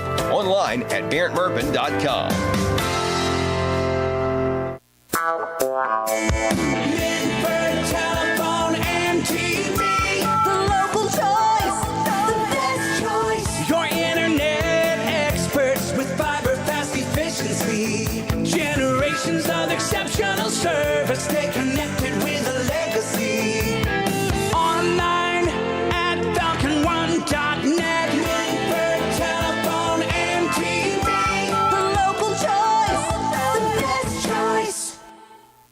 Monroe's Frame and Collision and now Wheel Alignment knows that good luck on the field can sometimes turn into bad luck in the parking lot. Well, if that happens to you, just know that Monroe's Frame and Collision is 6-0, the East High Tartans lead at Green. I'm Chuck Greenslade along with Matt Payton and the Appalachian Marketing Media video crew. Welcome to the Holbrook's Hometown Pharmacy Halftime Show. Being local folks themselves, Brandon Holbrook and his staff are proud supporters of local high school sports. The good people at Holbrook's Pharmacy will see to it that you won't have to wait long while your prescription is filled. They'll take the time to get to know you, explain your medication, and answer any questions which you may have. Holbrook's offers convenient drive-through service. They're open from 9 a.m. until 6:30 Monday through Friday, and 9 to 1 on Saturdays. Visit Brandon Holbrook and his staff at Holbrook's Hometown Pharmacy, located at 37C Lucasville Minford Road in Lucasville. Matt, let's go ahead and take a look at the first half stats of what has been a very competitive and highly entertaining game. All right, first half stats. We'll start with the team followed by individual stats, and we'll go with the visitors on the scoreboard, the Eastside Tartans.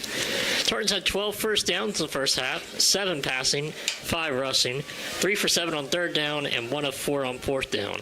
They have 217 total yards of offense with 109 yards passing and 108 yards rushing, so very balanced by the Tartans.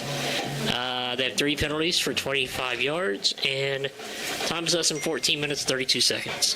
Passing for the Tartans, Caden Houston's actually having a really good night. 7 of 11 for 109 yards. All 7 of those receptions are to Keegan Barker for 7 catches, 109 yards. Running the ball, Tartans have a plethora of runners. They have Caden Houston, 7 of 27. Tyson Powell, 3 of 4. Keegan Barker, 4 of 27. Bryson Lennox, 3 for 12. And leading rusher for the Tartans is Lyndon Williams, 8 carries for 38 yards and a touchdown. Now let's take a look at the team stats and individuals for the Green Bobcats. Bobcats have 4 first downs in the evening, 3 rushing and 1 by penalty. They have 86 total yards of offense, with 45 of it coming through the air, 41 of it on the ground. They have 3 penalties for 25 yards as well, and their time possession is 9 minutes and 5 seconds. Individual stats, Landon Kimbler, 7 of 12 passing for 45 yards. His targets, we have Blake Smith, 3 catches for 3 yards. Mason Neal, 2 for 25. Brody Stapleton, 1 for 6. And Riley Cunningham, 1 for 11. Rushing the ball for the Bobcats, you have Blake Smith, 2 for 10. Riley Cunningham, 2 for 15. And leading rusher is Landon Kimbler, 4 for 16. Chuck, let's talk about another key stat, the turnovers. The turnover report is a service of the Barrett Murphy Insurance Agency at 1031 Gallia Street in Portsmouth. Isn't it time you turned your insurance needs over to Barrett Murphy? Give Dan Cassidy a call at 740-353-3121. There's only been 1 turnover, Chuck, and it was a fumble by the Green Bobcats. They fumbled, Landon Kimbler fumbled, and it was recovered by Lyndon Williams, and it was there in the second quarter. So that's the only turnover I got. That is your Barrett Murphy Insurance Agency turnover report. 6-0 is our halftime score. The East Tartans lead at Green. This is the Holbrook's Hometown Pharmacy Halftime Show on Classic Rock 107.5 The Breeze. Monroe's Frame and Collision and now Wheel Alignment knows that good luck on the field can sometimes turn into bad luck in the parking lot. Well, if that happens to you, just know that Monroe's Frame and Collision is there from big bangs to little dings and have been doing it for 30 years. Monroe's commitment to you, the customer, is evident when you speak with any one of the Monroe's technicians or staff. Monroe's makes you feel as comfortable as possible and are always readily available and happy to answer any of all questions and your inquiries. Monroe's Frame Collision and now Wheel Alignment. Jenkins Sunoco in Sciotaville is your complete automotive repair center, offering brake repair, tune-ups, oil changes, alignments, batteries, tires, wiper blades, and more. Jenkins has been servicing the area since the 1960s. The garage is open Monday through Saturday, while the gas station and convenient mart are open 7 days a week to offer snacks, cold soft drinks, diesel fuel, and Sunoco gasoline, the official fuel of NASCAR. Race into Jenkins Sunoco, 5435 Gallia Street, Sciotaville. SOMC Sports Motion is a premier sports medicine program offering a unique multidisciplinary approach to your health issues. At SOMC Sports Motion, they offer a scientific approach to the full continuum of care from prevention and performance improvement all the way through an injury, treatment, and rehabilitation. Their physicians and providers are actively involved in sports coverage in the community. Their sideline and team physician responsibilities include several area high schools. They stand out by tailoring their program to each school, team, individual athlete, or weekend warrior. For more info, call 740-356-7526. Since 1964, Little Septic Service in Wheelersburg has been dedicated to providing dependable septic service. Little serves Pike, Scioto, and all surrounding counties. Besides installing septic systems and cleaning out septic tanks, Little's does septic system renewal permit inspections. So when you receive a letter from your local health department telling you it's renewal time, just call Little Septic Service at 740-574-2033. From little problems to major issues, you can depend on Little Septic Service. There are a lot of comfort control companies out there, but none like Donnie Martin Heating and Cooling. Family owned and operated with a genuine concern for the community and the environment. Let Donnie Martin Heating and Cooling make sure that your commercial or residential heat pump or furnace is operating properly and efficiently. Donnie Martin Heating and Cooling can service all makes and models. Phone 740-259-4512. That's 740-259-4512. Donnie Martin Heating and Cooling. Proud supporters of local high school sports on local radio. Be listening to high school sports all season long. Presented by Portsmouth Block and Portsmouth Building Supply, People's Bank, The Real Estate Gallery, Gamp's John Deere and Convenience Store, Conley Trucking and Conley River Terminal, Appalachian Marketing Media, The Counseling Center, Ron Wright Auto Sales, First State Bank, Midford IGA, Westside IGA, and Westside Hardware. Hi, I'm Jay Hash with Hope Source. Hope Source helps individuals and families live complete, meaningful, and happy lives. We offer a full array of high-quality mental health and addiction treatment services to meet the individual needs of every person we serve. In every interaction, we provide the care we would expect for our closest friends or loved ones. No matter your situation, there is hope. For information, check out our website at hopesourcetreatment.com. Find us on Facebook or call 740-353 HOPE. Hello, this is Megan Martin, Banking Center Manager at First State Bank. At First State Bank, we believe that when we build up our customers, our communities, and each other, we can make a lifelong difference. When you bank with us, you're supporting the local coffee shop down the street, a young couple's first home, and the community you live in. Stop in at our Portsmouth Banking Center or visit our website at fsb4me.com. That's FSB4me.com. First State Bank, built on belief. Member FDIC. Visit your local groceries, the Minford IGA and Westside IGA, as well as Westside Hardware. At the Minford and Westside IGAs, you'll find full-service delis with fresh-cut Angus beef. At halftime, the East Tartans lead at Green 6-0. This is the Holbrook's Hometown Pharmacy halftime show. If you missed last Friday's high school football scores from Southern Ohio, let's recap those. West knocked off Northwest 35-0. Wheelersburg prevailed over Waverly 42-12. Portsmouth downed Rock Hill 42-21. Valley was victorious over Oak Hill 49-13. Meggs defeated Minford 38-7. Eastern Pike knocked off Notre Dame 43-22. Sims Valley was a winner over East 47-0. Piketon defeated Southeastern Ross lost 35-0. Jackson was triumphant over Miami Trace 43-27. Ironton shut out Fairland 41-0, handing the Dragons their first loss of the season. Colgrove defeated South Point 43-0, and Chesapeake was a winner over the Gallia Academy 57-21. Again, those were Week 8 scores from last Friday. Looking at the OHSAA football computer rankings entering week number 9 in Division 5 Region 19, Ironton is first, Fairland is fourth. The Portsmouth Trojans roll in at number 6, Piketon is 12th, Colgrove is 13th, Wheelersburg is 14th, and Northwest is in at number 18. In Division 6 Region 24, the West Senators are 3rd, Rock Hill is 8th, Chesapeake is 9th, and Valley is 18th. In Division 7 Region 27, Eastern Pike is 1st, South Gallia is 7th, Notre Dame is 10th, Sims Valley is number 17, and the East Tartans are 18th. In Division 4 Region 15, the Waverly Tigers are 7th, and Jackson is 9th. In Division 3 Region 11, if the season ended right now, it looks like 4 Scioto County teams would be in. That would be Portsmouth, Wheelersburg, West, and Notre Dame. You must finish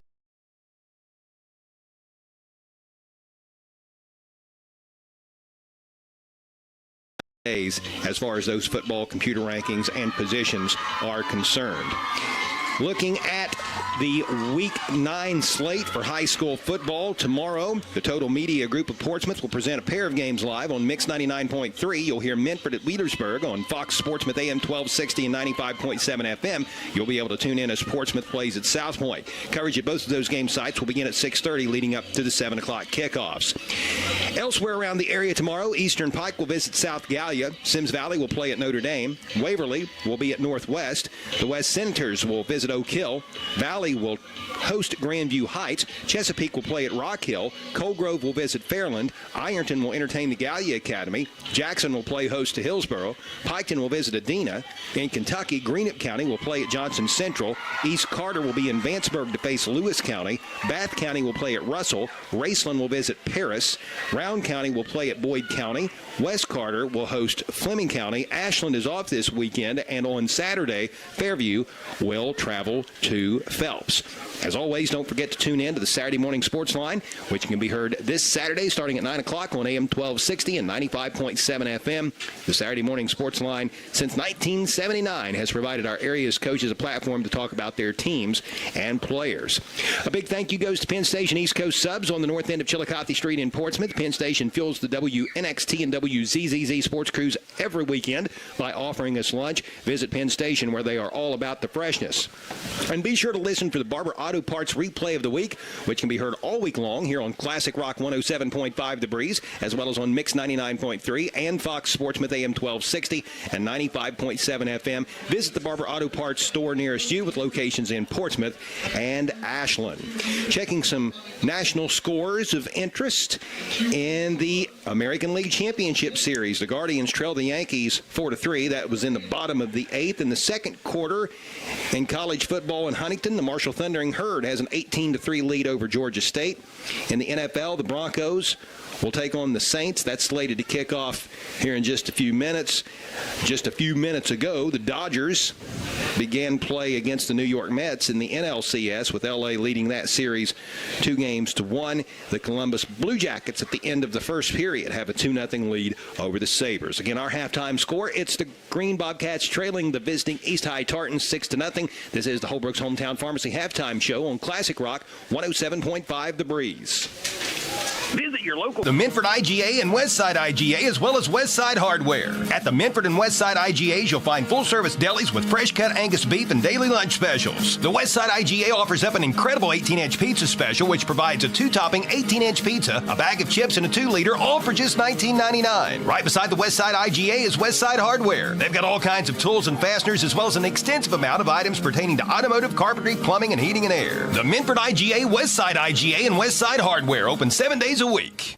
Your tire store shouldn't remind you of a three-ring circus, so head to a dealer who's serious about quality. Michelin offers the most fuel-efficient line of tires on the road and provides exceptional, long-lasting performance. BF Goodrich tires are built for drivers looking for high performance and aggressive styling. Forget the circus. See the tire experts. See Bob and Floyd's Tire Sales at the corner of routes 23 South at 52 West on Chillicothe Street, Portsmouth. Category testing based on SAE J1269 rolling resistance industry practice. If you're looking for a sharp used vehicle, give Cole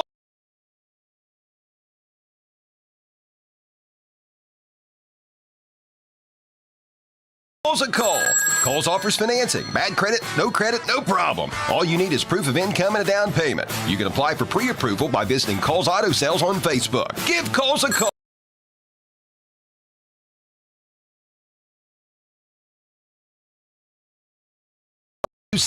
US 52 in Westport.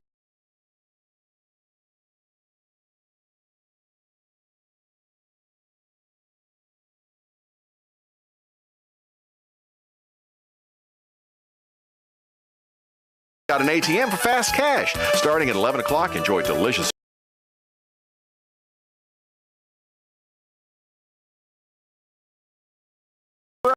is the BP Convenience Store, Route 140 in Slocum, where it's good and green, both sides of the street. Be listening to high school sports all season long. Presented by the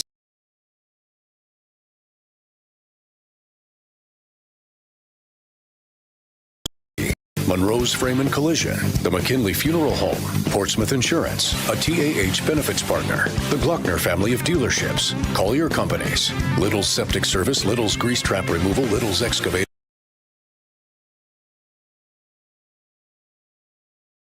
and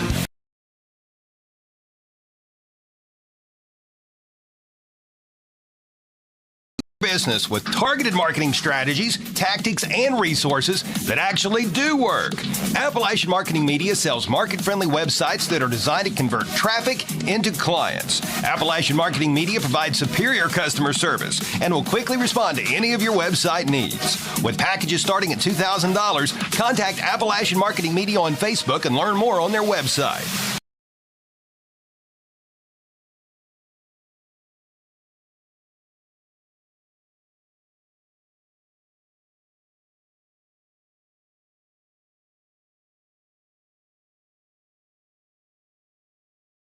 Care, SOMC Urology Associates also offers the latest in advanced treatments for enlarged prostate, including UroLift and Aquablation. Board-certified expertise in the latest procedures in prostate care. SOMC Urology Associates is the perfect choice. Call us at 740-3564-URO today.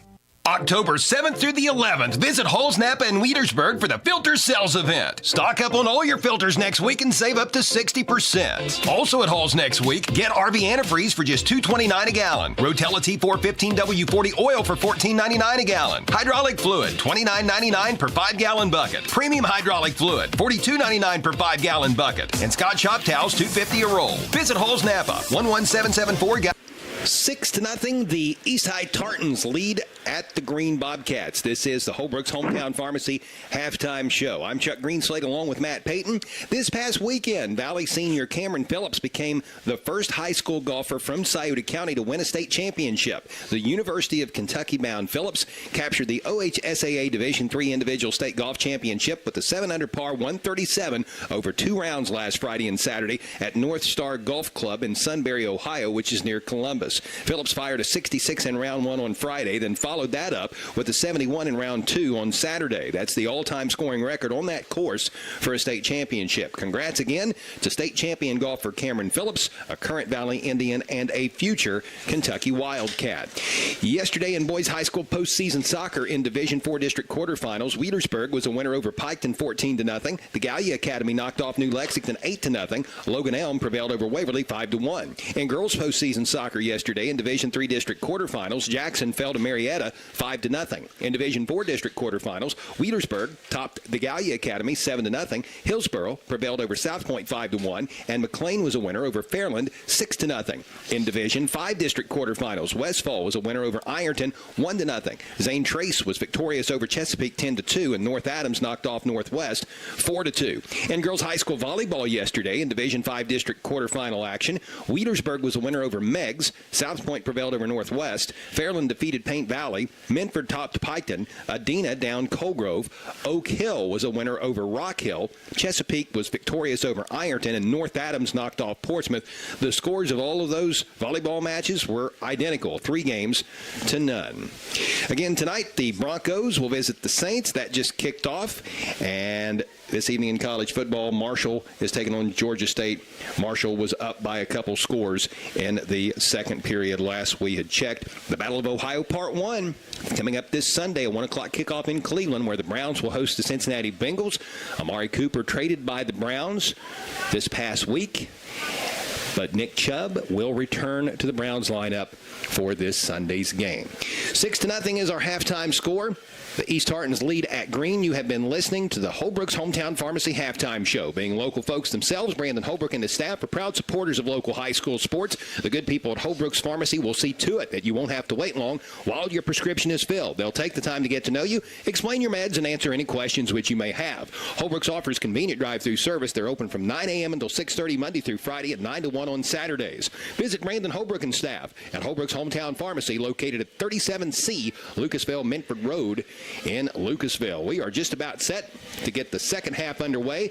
It will be the Green Bobcats receiving the second half kickoff, which is presented by Harris Floor Covering at 610 9th Street in Portsmouth, as well as Harris Outdoors at 616 9th Street in Portsmouth. Harris Floor Covering is the area's leading floor covering contractor that has everything for all your floor covering needs. Call Stephen Harris at 353-7959. Squib kick onside here to begin the second half, and let's see who comes away with it. The Green Bobcats do. So Green is going to have very good starting field position as East is unable to cash in on the onside kick. That's the second onside attempted by the Tartans so far in this game, and Green has recovered both of them. This one's going to be fallen upon at the 47-yard line, and that is where this Green drive will begin, with the Bobcats trailing 6-0.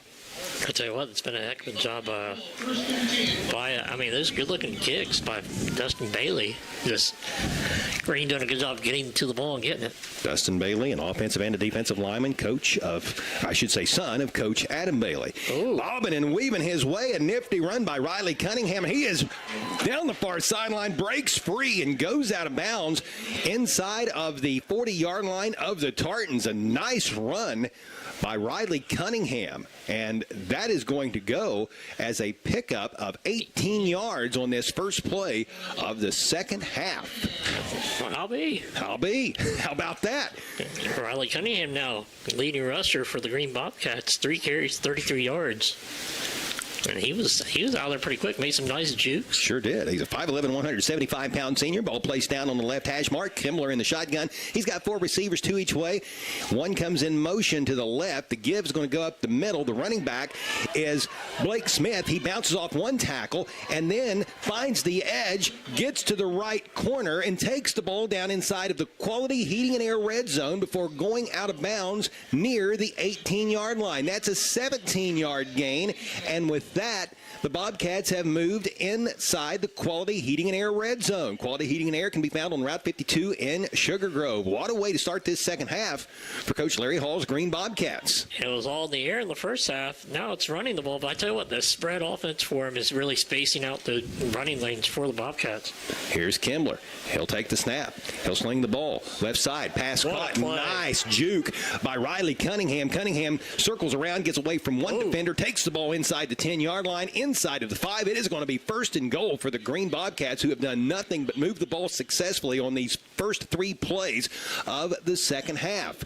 The ball will be placed down at the 5-yard line. That was a 13-yard pitch and catch. Nice run after catch by Riley Cunningham, who has had 2 big plays on this drive, a run to start it, and then a nice run after catch just moments ago. So the ball is placed down on the left hash mark. Kimmler, the quarterback, comes all the way over to the sideline, gets the play call, now heads to the huddle, relays that to his teammates. They break the huddle and come to the line. 2 receivers each direction, one split way out wide to the right. Here comes a back in motion to the near side. Kimmler fakes a handoff to one of the backs, and he is going to go out of bounds around the 8-yard line. And that's one of those things you may want to tell him, he can still throw it. Throw it away. I just throw it away. Throw it out the back of the end zone, yeah. And I'm sure, as we talked about a little bit earlier, that Kimmler has been coached up not to take the big hits, because if Green would lose him, it could be detrimental to any hope, not only this week, but even detrimental to the thought of being able to field a team and play a game next week. I mean, you got to sometimes think in the mindset of survival mode. But, yeah, in that particular instance, you can throw that one out of bounds and be safe. Oh, 5 wide. We've seen this a couple times out of Green. 3 receivers to the right, 2 to the left. 2nd and goal from the 5. Kimbler takes a snap, rolls to his right, throws on the run, pass caught, touchdown Bobcats. It is Mason Neal on the receiving end of the 5-yard touchdown. The 9-yard touchdown, I beg your pardon, after the loss by Kimbler on first down. It's a 9-yard touchdown pass, and with that, the Green Bobcats have evened the score with 11:25 left to play in the third quarter. What a drive to begin this second half. Hey, whatever Larry Hull said at halftime and his staff, that's some good stuff right there. Record that message. Play it again. That's a 53-yard scoring drive. There has been a change in the score. Changes happen quick, especially when you get your tires changed at Bob and Floyd's on Chillicothe Street in Portsmouth. Green is looking for the lead here in the third quarter. The extra point to move ahead, the snap, the spot, the kick, up and good. And with that, the Green Bobcats move ahead 7-6. It was Quincy Merrill booting it through out of the hold of quarterback Landon Kimbler, who is pumping his fist and firing it up as he comes to the sideline. His Green Bobcats have a 1-point lead. This is high school football on Classic Rock 107.5 The Breeze. Wiper blades and more. Jenkins has been servicing the area since the 1960s. The garage is open Monday through Saturday, while the gas station and convenient mart are open 7 days a week to offer snacks, cold soft drinks, diesel fuel, and Sunoco gasoline, the official fuel of NASCAR. Race into Jenkins Sunoco, 5435 Gallia Street, Sciotaville. Harris Floor Covering, located at 610 9th Street, Portsmouth, is the area's leading floor covering contractor.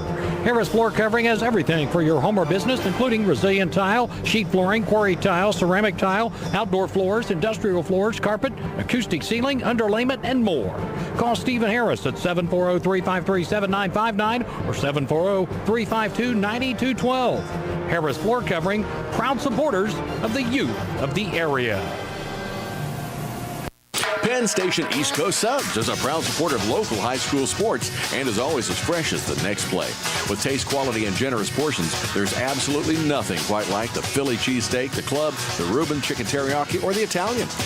Well, the Green Bobcats now lead 7-6 over visiting East, and on the ensuing kickoff, Zach Brown of the Tartans unable to field the ball cleanly, and he falls upon this football all the way back at the Tartan 3-yard line. He reached down a couple times to try to pick the live ball up. I'm not for sure if he thought it was going to go out of bounds, which would have been a penalty on Green, but it did not. It stayed in play. He could just never pick it up cleanly and had to fall upon it with defenders coming down there on the coverage, and East has horrendous starting field position to begin the Tartans' first drive of the second half. Wow, what a turn of events. And I mean, if I'm Green, do you go for a blitz here and try to, pin your ears back and go?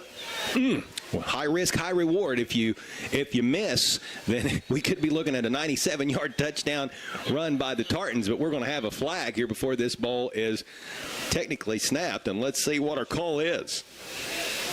Looks like a false start on East. That'll be half the distance to the goal. So as if things weren't bleak enough, now the ball will be spotted at the 1.5-yard line. Actually, it's really closer to the 1, it looks like, from my vantage point. So first down and 12 for the Tartans. We'll check our real estate gallery scoring recap here in just a moment. Right now, Green has got to be thinking about perhaps a call your safety services safety. Somebody could be on their way to getting a $50 gift card from the Cider River here, courtesy of Matt Collier. Here's a give up the middle, and boy, a nice run by East, getting a little bit of breathing room, and then a late flag, and that looks to be a late hit on the Bobcats as the pile unfolds. It may not be on Green. Let's see who the ball carrier was. I believe that was Tyson Purnell. Yep. The East players are clapping their hands, so let's check the penalty. It is going to go against the Bobcats. That gets fouled. It's a face mask. Oh, okay. A face mask. So a 15-yard penalty tacked on to the end of that run. So when this drive started, a penalty on East pushed the ball all the way back to the 1-yard line, and now with the nice run by Tyson Purnell and the 15-yard face mask penalty on top of it, East has breathing room and then some, as this penalty will push the football all the way out to the 27-yard line. First and 10 Tartans. Here's a pitch to Keegan Barker, lined up as the left wing, trying to turn the corner right side, cuts it back up, fights his way forward, spins, and muscles his way ahead out around the 35-yard line. Nice gain by Keegan Barker, and he did a good job upon initial contact. He just maintained his balance and kept inching his way forward, sometimes inching his way backwards and from the side and spinning all at the same time, but he's going to wind up picking up a 7-yard, almost an 8-yard gain here. It will be second down on the long 2 with the ball on the right hash mark. We'll get to that Green scoring recap here in just a moment. Double wing formation again. This time it's a quick hitter to the fullback straight ahead, and another Tartan first down as the scrum pushes the ball out to the 40-yard line, beyond the 40 and to the 43. Let's see who that ball carrier was as the pile unfolds. 54. If that is indeed the case, that's Brighton Lennox, the fullback. And that looks to be how that went down. So now, as promised, let's get to the green scoring recap. It's a service of Nancy Hawk at the Real Estate Gallery, Wheelersburg and Portsmouth. For all of your real estate needs, phone 740-574-9902 or log on to realestategallery.com. 5 plays, 53 yards, covered basically a minute of the clock, and it was a touchdown pass from Kimbler to Neal. Extra point by Merrill was good. 7-6. Green. Here's a give to, thank you, Matt. Here's a give to the right wing of the Tartans. And he is able to take the ball across the 50. That is Lyndon Williams, and he's going to go for a gain of 8. Got up a little gimpy, limps back to the huddle. Hopefully he's good. He has the Tartans' lone touchdown in this game. It's 7-6. The Green Bobcats lead by 1 with 9:25 left to play on a moving third quarter clock in the furnace. Here's Houston, another quick hitter. Up the middle to the fullback, fighting his way forward. Nice down and dirty effort by those East High Tartan offensive linemen. Nothing too fancy about that. That's just muscle on muscle. Brighton Lennox pushing that pile forward. Shout out to that East offensive line, which consists of Dustin Bailey, Leon McKinney, Jake Stapleton, Xander Cook, Braden Bradley, and tight end Dakota Cook. They did a nice job bulldozing their way forward to another first down. Ball spotted at the 44-yard line of the Green Bobcats. Fresh set of downs for East. Here's Keegan Barker, the left wing, goes to the right. Now cuts it back to the left, breaks away from one tackle. Nice little stutter step at the 35-yard line, and he's going to get down near the 30-yard line. We have seen so much from Keegan Barker. He has brought out just about everything in the arsenal tonight. We've seen him catch passes. We have seen him make nice runs. We've seen him make nice defensive plays. He's got another first down for the Tartans. He definitely does, and he's doing a little bit of everything. He's just a big body, can move well. Like I said, he's up to 49 yards rushing on 6 carries, getting 8 yards a pop. Strength, speed, and quickness, already over 100 yards receiving. Here is the right wing. This is Purnell, and Purnell will take the ball down inside the 25-yard line near the 20, going to be about a yard short of a first down. Tyson Purnell, a junior, he's done some good things here in this contest for the East High Tartans, who are marching for what they hope will be a go-ahead score as they trail by 1.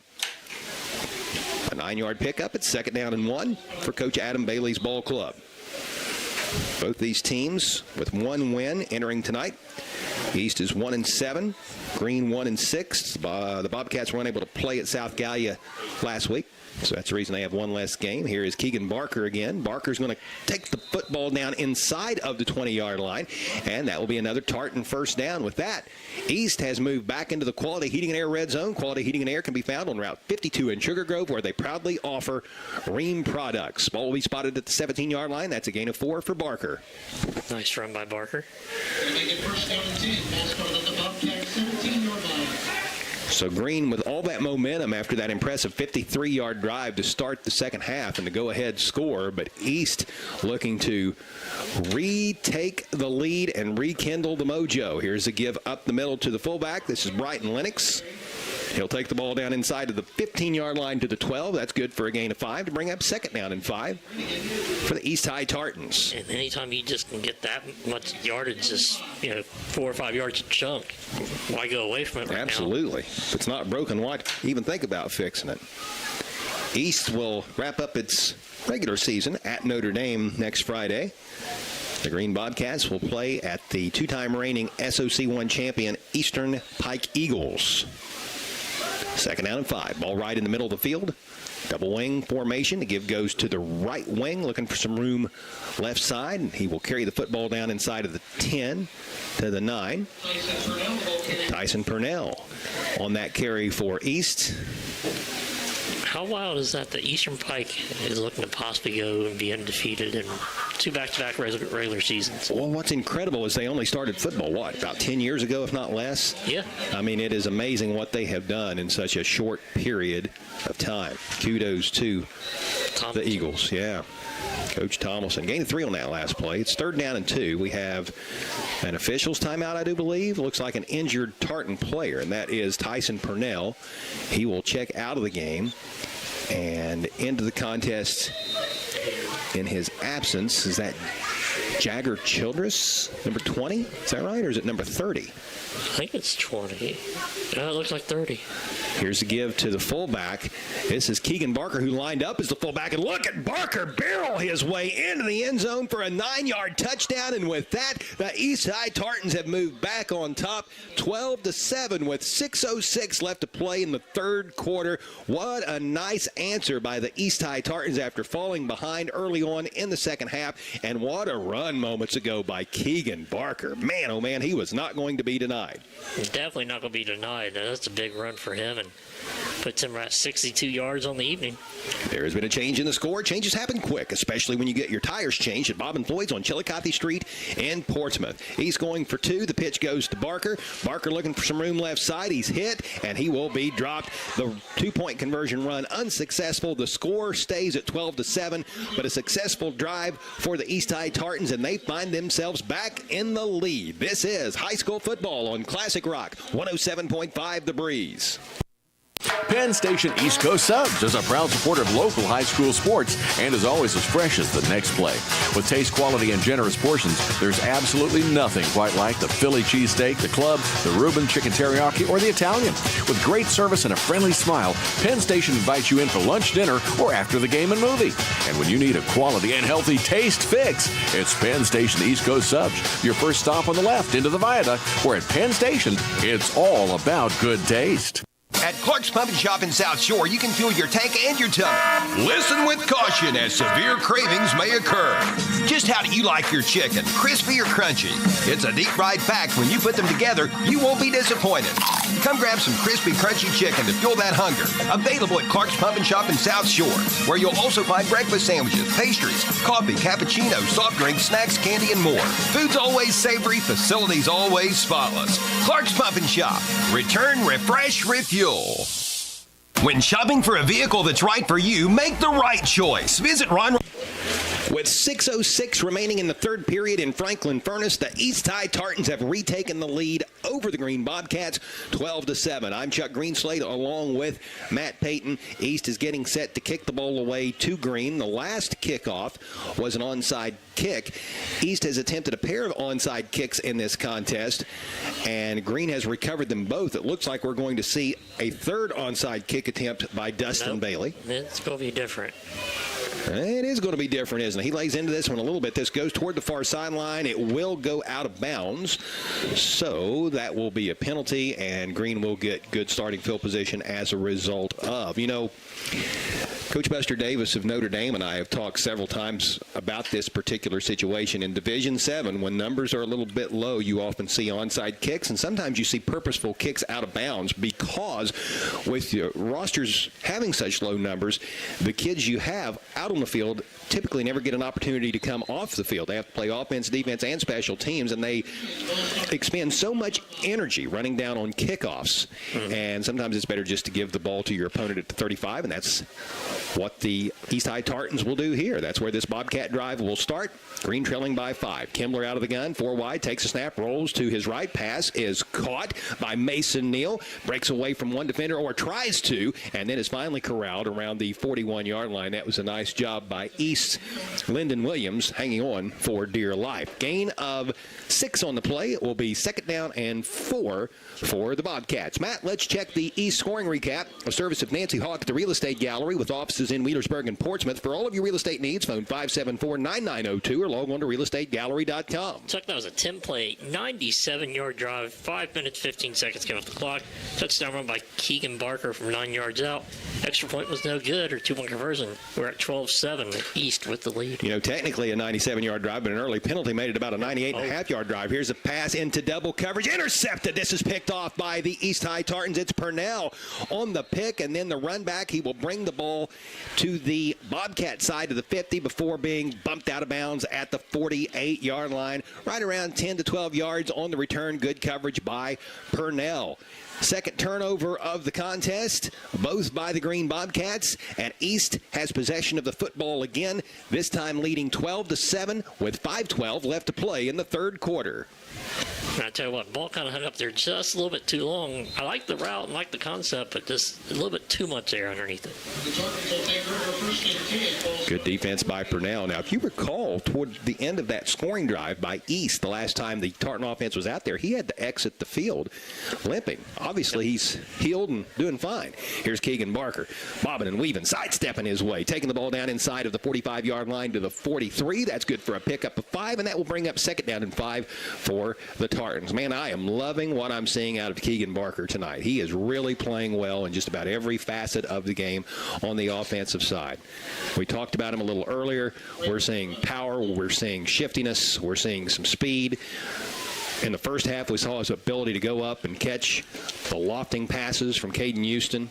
Here's a pitch to Lyndon Williams, left halfback. He'll find some room right side, takes the ball down inside the 40-yard line to the 39. Gain of 4. It will be third down and 1. When I see East line up in these tight splits in the double wing, I think of the Northwest Mohawks. That's so often what Coach Bill Crabtree's ball club does. That's what we'll see from the Tartans here on 3rd and 1. Give goes to Keegan Barker, lined up as the fullback on this play. We've occasionally seen him line up as a fullback. More often than not, he has been a wing, but he was a fullback on this last play. He was a fullback on the Tartans' most recent touchdown, and he has another nice gain here and another first down for the East High Tartans as Barker takes the ball down inside of the 35-yard line to the 33. I'll tell you what, just Barker left, Barker right, and then a little bit of Williamson in between. Barker middle, throw it up to Barker. Here's Purnell looking for some room up the middle. Lined up as the right wing back. He takes the ball down just inside of the 30. Give him 4. It's going to be second down and a long 6. Actually, they spotted him at the 30, Matt, so make that a 3-yard gain. 2nd and 7. Give to Barker up the middle, out of the fullback position. He was hit right at the line of scrimmage, but spun away from that initial would-be tackler. But he is going to be corralled and brought down for no gain. Nice job by the Green Bobcat defense on that play, and it's third down. Who was on that carry? That was Barker. That's Landon Lewis in there, the big fella. That's big fella against big fella right there. Landon Lewis, we talked quite a bit about him in the first half. 6'4", 280 pounds, a senior. Offensive lineman, defensive lineman, and punter. Here is Caden Houston. That looked like a miscue in the backfield. Houston running for his life, and he's going to be dropped in the backfield. Making that stop for Green is Riley Cunningham back at the 34-yard line. That's a loss of 4, and it is fourth down for East. And that is a big, big takedown by Riley Cunningham. Yep, sure is. It almost looked like he went to hand the ball off to Barker up the middle, but kind of, like you said, a little bit of miscommunication, a little bit of a bobble. So there's a big fourth down. Green's defense has made some big fourth down plays. If I'm not mistaken, East is 1 for 4 on fourth down tries. Chuck, you are correct. How about that? The Alzheimer's hasn't set in yet. Hey, clock's right 2 times a day, right? Out of the shotgun. Pressure coming. Houston throws it up, looking for Barker. Nope. Incomplete.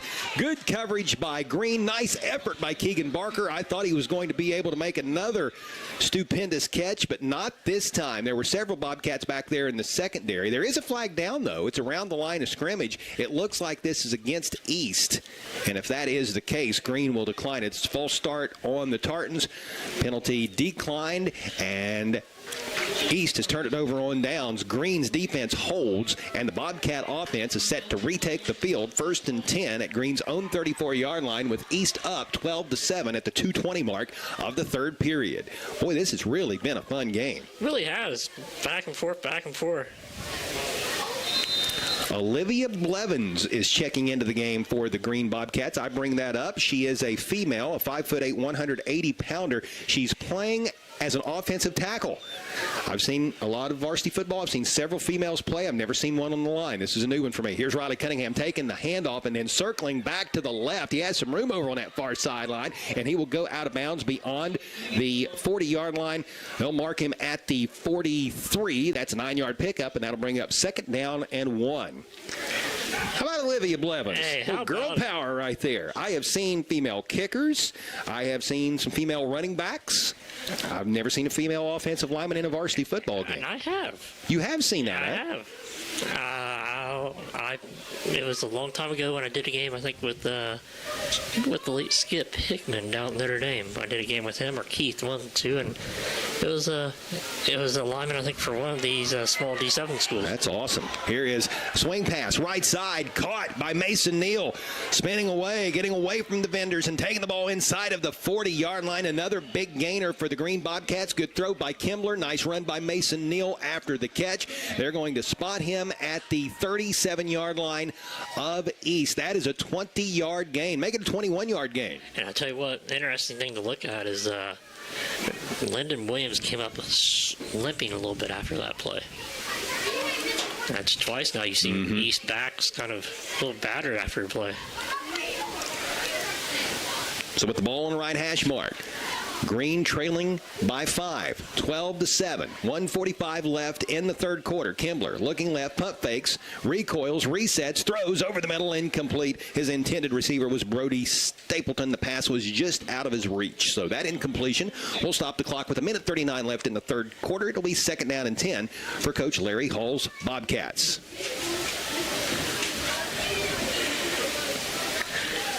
Blevins checks out of the ball game. She went in there and did her job spelling one of the offensive linemen for Green.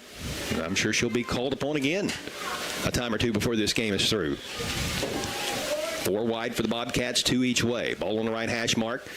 Here's a give up the middle. This is Blake Smith. He spins away from one tackler, spins away from another, reverses field, breaks toward the near sideline, and goes inside of the 25-yard line before delivering some nice punishment before going out of bounds at the 24. That's a 13-yard gain and another Bobcat first down. Yeah, I tell you what, man, they are running hard, aren't they? They are. They are. You know that this Green Ball Club is extremely inspired. They realize at this juncture in the game, with 90 seconds left in the third quarter, they are very much in this game. They have got a chance. They trail by just 5. They are playing well tonight. They have put it all together. This could be their final chance at a victory this season. They know it. There's no doubt about it. It will not be an easy task next week against the unbeaten Eastern Eagles. This could be Green's last opportunity to experience victory this season. Here's a swing pass left side. Incomplete, intended for Riley Cunningham. And we talked about it. I talked to you about halftime about it. I said, you know what the most dangerous thing is in football and in all sports? When a team hangs around. Yep. Hangs around. And Green's just weathering the storm, hanging around. And by no means are we implying that East is playing bad. I think Green is just playing very good, and we have seen some great things from the East High Tartans tonight as well. Yeah, I mean, Keegan Barker jumps off the page right now. Absolutely. If we had to name our player of the game right now, I think it would have to go to Barker, no doubt. 2nd down and 10. Kimbler on a pass to Smith, near side. He's bottled up in the backfield. Jukes his way away from the Tartan defenders before being bumped out of bounds around the 25. Boy, he's going to lose a yard here, but he had to do a lot only to lose a yard. Yeah. It's one of those you maybe after, like, just, knock it down. No, I don't want it. That's one of those Barry Sanders-like run. Let's break 3 tackles and sidestep a couple defenders to lose 1 yard. Nice effort by Blake Smith, though. He could have lost a whole lot more than what he did. 3rd down and 11. Green in 4-down territory, no doubt. They don't have to get it all on this play. Bunch trips to the left, one receiver to the right. Kimbler in the gun. Blake Smith to his right. Kimbler's going to step up in the pocket, looking to his left, throwing back across the body toward the end zone. The pass is deflected, but then nearly caught off the ricochet. Man, oh man, what a wild set of events that was. Caden Houston was on the Tartan coverage. He went up, got a hand on the ball, but then the ball ricocheted off of his fingertips. And then as Riley Cunningham was falling to the ground, the ball was coming down to the earth, and it almost landed in the lap of Cunningham, and he would have had that catch inside the 5-yard line had he been able to make it. So it's 4th down and 11, but that was a play right there that provided several ooh and ah moments for both sides. It looked like the Tartans were maybe going to have an interception, and also looked like Green was going to have it 1st and goal. Looks like we'll go 5 wide. 4th down and 11. It is indeed a 5-wide formation. 3 receivers to the right, 2 to the left. Kimbler takes a snap, throws, pass, caught by Cunningham inside of the 15-yard line. He's going to have it 1st down, Green. What a throw by Kimbler. What a nice catch on the receiving end. And what a big, big play by the Green Bobcats to convert on 4th down and 11. Ball spotted at the 12. What a play by Art Kimbler, and then on Cunningham, too. Man, oh man. Kids making plays out there tonight. No matter whether they're sporting tartan blue or green Bobcat green. 61 seconds left to play in this 3rd quarter. A 5-point lead for the Tartans. Kimbler throws left side, pass caught by a diving. Incomplete. Well, they're going to call it incomplete, aren't they? Yep. That would have been a very short pickup had Cunningham been able to have scooped the football off the turf. I like the route concepts they're doing. They're doing a really good job of doing some nice combo routes, and it's really getting good looks for Kimbler. I can't imagine how tired these skill players are for Green. I mean, Kimbler himself is running around at times like a chicken with his head cut off by design, and these receivers, my word. And they got Lewis basically long snapping every play. Oh, yeah. And you know what? Credit him. Yeah. I mean, essentially every snap, as you said, is a long snap, and they've all been on target with the quarterback 8 yards behind the center. Here's Kimbler throwing, end zone, pass incomplete. Whew. Nice effort by Brody Stapleton. Thought for a moment he was going to bring it in around the goal line, but he could not make the catch, and it is 3rd down and 10 for Green. Clock stopped with 49 seconds left in this 3rd quarter. You think they may be in field goal position, Chuck? I mean, he did have a pretty good leg. Merrill did, but I don't know. It's a good question. I mean, down by 5, I can't imagine Green settling for 3. I'd say they're wanting to go all in here. Yep. Come away with the lead or not. Here's Kimbler. Here's a give to Smith. Up the middle. Smith sidesteps a defender inside of the 10 and out of bounds around the 7, maybe the 8-yard line, depending on the spot. It's going to be 4th down again for the Green Bobcats. Already Green has converted 1 4th down on this drive. Clock stopped with 44 seconds left in the 3rd period with the ball carrier going out of bounds. It's a 3-yard gain. It will be 4th down and a short 7 along 6. Ball spotted at the 8-yard line. So another ginormous play in this ball game with East up 12-7. And Green still with all 3 timeouts. Big play here, though, Chuck. 3 receivers to the right. 1 split out wide to the left. Blake Smith in the backfield with Kimbler. Kimbler throws it back to Smith. He's got room left side. Inside of the 5. He's got the 1st down, and he's got a touchdown. Green retakes the lead. 13-12. Bobcats with 36 seconds left to play in the 3rd quarter. And what a score by Blake Smith. And it's crazy up here in the furnace. Back and forth we go. This was supposed to be a running clock blowout, right? Hey. Green did not get the memo. No. Bobcats have come to play tonight, all 15 of them in uniform. Man, they get tied up here in the furnace. Oh, wow. I said 15, Matt. There's actually 14 players dressed tonight. 14 players rocking shoulder pads. Low snap. Kimbler's able to get it set. And the kick by Quincy Merrill is up and through, and it is now 14-12. Green with a 2-point lead. This is high school football on Classic Rock 107.5 The Breeze. When shopping for a vehicle that's right for you, make the right choice. Visit Ron Wright Auto Sales in Portsmouth, where Joe and Dave are waiting to help you. Uncle Joe, thank you so much for not charging me a dock fee. I appreciate the family discount. Holly, first of all, I'm your cousin, not your uncle. Secondly, we don't charge anyone a dock fee. At Ron Wright Auto Sales, you get treated right. Visit Ron Wright Auto Sales, 1555 11th Street, Portsmouth, phone 355-CARS, online at ronwrightautosales.com. Thank you, Uncle Joe. Holly? From the foundation to the doorknob, Portsmouth Building Supply has everything needed to build a home. Plumbing and electrical supply, drywall, shingles, insulation, doors, windows, steel I-beams, trusses, cabinets, ceramic tile, hardwood and laminate flooring. It's all at Portsmouth Building Supply. You'll even find a full line of hardware and special orders are welcome. Locally owned and doing business for over 40 years, visit Portsmouth Building Supply, 1740 Gallia Street, Portsmouth. Josie and Carly and all the gang at Conley Trucking and the Conley River Terminal wish the best to our local athletes. In business since 1975, Conley Trucking will do both commercial and residential work, hauling everything from gravel to grain. The next time you need fill, dirt, or limestone, With 36 seconds remaining in the third period, the Green Bobcats have moved back on top of the East High Tartans, 14-12. Green with the ball teed up. Kicking the football away will be Quincy Merrill. He's 2 for 2 on extra points so far in this game. He's a 5'8", 160-pounder who is a senior. He's got a leg on him, too. Yeah, he does. Here's his approach. A side-winding kickoff. This is going to hit at the 18-yard line. Going to be fielded off the bounce around the 13-yard line. I believe this is Purnell on the run back. He lost the ball at the tail end of the play, or are they going to call him down? Let's see. I don't see a signal from the officials, although Green is saying that the Bobcats have recovered.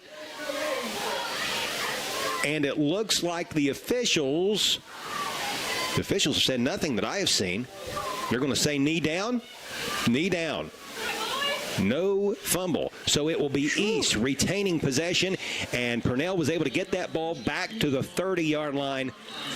Gained about 17 on the yeah, East avoiding a near disaster. The last 2 kickoff returns by the Tartans have been somewhat adventurous, haven't they? They have. One before was fallen upon back at the 3-yard line. Here's a late addition from the sideline for East, an offensive lineman checking in, Leon McKinney. He was late to get out there, but he arrives on the scene. East goes right back to the bread and butter ground game. Here is a dive right up the middle to the fullback out of the tight split double wing formation as the pile unfolds. Let's see who that was. That was, again, 54. Brighton Lennox, the senior fullback. Matt, let's check the scoring recap. For the Green Bobcats, a service of Nancy Hawk at the Real Estate Gallery, Wheelersburg and Portsmouth. For all of your real estate needs, phone 574-9902 or log on to realestategallery.com. Check that scoring drive by the Green Bobcats was a 12-play, 66-yard drive capped off by a touchdown pass from Landon Kimbler to Blake Smith from 8 yards out. 2-point extra point by Quincy Merrill was good. 14-12 Green. And guess what, Chuck? What's that, Matt? Fourth quarter time. Fourth quarter time. We played 3 in the furnace. This is high school football on Classic Rock 107.5 The Breeze. Josie and Carly and all the gang at Conley Trucking and the Conley River Terminal wish the best to our local athletes. In business since 1975, Conley Trucking will do both commercial and residential work, hauling everything from gravel to grain. The next time you need fill, dirt, or limestone, contact Conley Trucking and the Conley River Terminal. Phone 740-776-7634. For a quote, email conleytrucking@frontier.com. And again, Josie and Carly wish all area athletes the best of luck. Be listening to high school sports all season long. Presented by Portsmouth Block and Portsmouth Building Supply, People's Bank, the Real Estate Gallery, Gamp's John Deere and Convenience Store, Conley Trucking and Conley River Terminal, Appalachian Marketing Media, the Counseling Center, Ron Wright Auto Sales, First State Bank, Midford IGA, Westside IGA, and Westside Hardware. At People's Bank, our team of local, trust, and wealth management professionals can help you achieve your financial goals. We offer comprehensive services including investment management, retirement planning, estate planning, trust administration, and more. Our customized strategies are designed to grow. The fourth quarter has just gotten underway in Franklin Furnace, where the Green Bobcats have a 14-12 lead over the East High Tartans on 2nd down and 8 at the 32-yard line. East Keegan Barker carried the ball out to the 38-yard line for a gain of 6, and now on 3rd and 2. A big defensive play by the Green Bobcats. Making that stop is Damian Brannigan. He's a 5'8", 185-pound freshman, and he tackles the Tartan ball carrier at the 36-yard line. Loss of 2. It's going to be 4th down and 5. And that's Lyndon Williams. He got back. Ooh, my.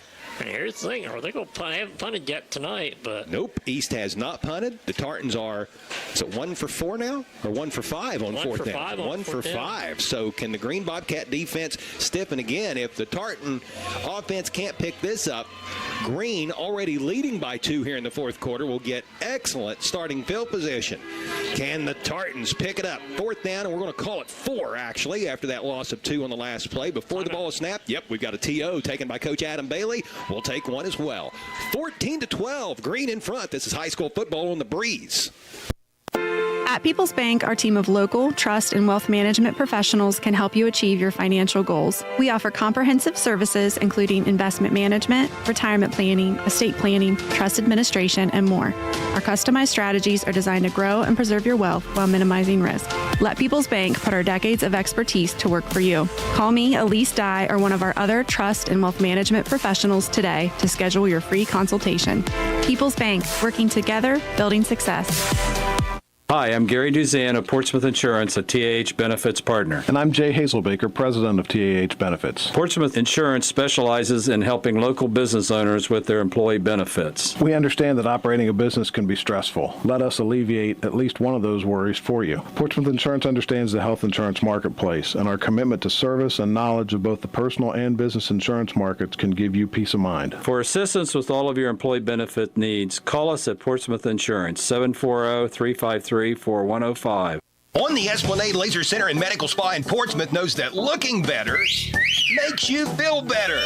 Play has just resumed in Franklin Furnace, and on 4th down and 4, the East Tartans went for it with the ball on their own 36-yard line. Caden Houston looked over the middle. His pass was incomplete, and the Eastside Tartans, for the 5th time in this game, have turned it over on downs. Green's defense holds, and the Bobcats, who are up 14-12 with 10:33 left to play in regulation, now have their best starting field position of the game. This is the first time they've had the ball and the lead.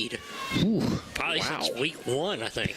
I would say you're right. That impressive win over Fed Hawk in the season opener. Here's Kimmler rolling to his right, stepping up in the pocket, delivering, incomplete. His intended receiver was Mason Neal. That ball had some heat on it. Yeah, he had that was a shortstop throw to first. That thing was a humdinger. We've got the ALCS and the NLCS being played this evening, and that was a fastball right down the middle of the plate.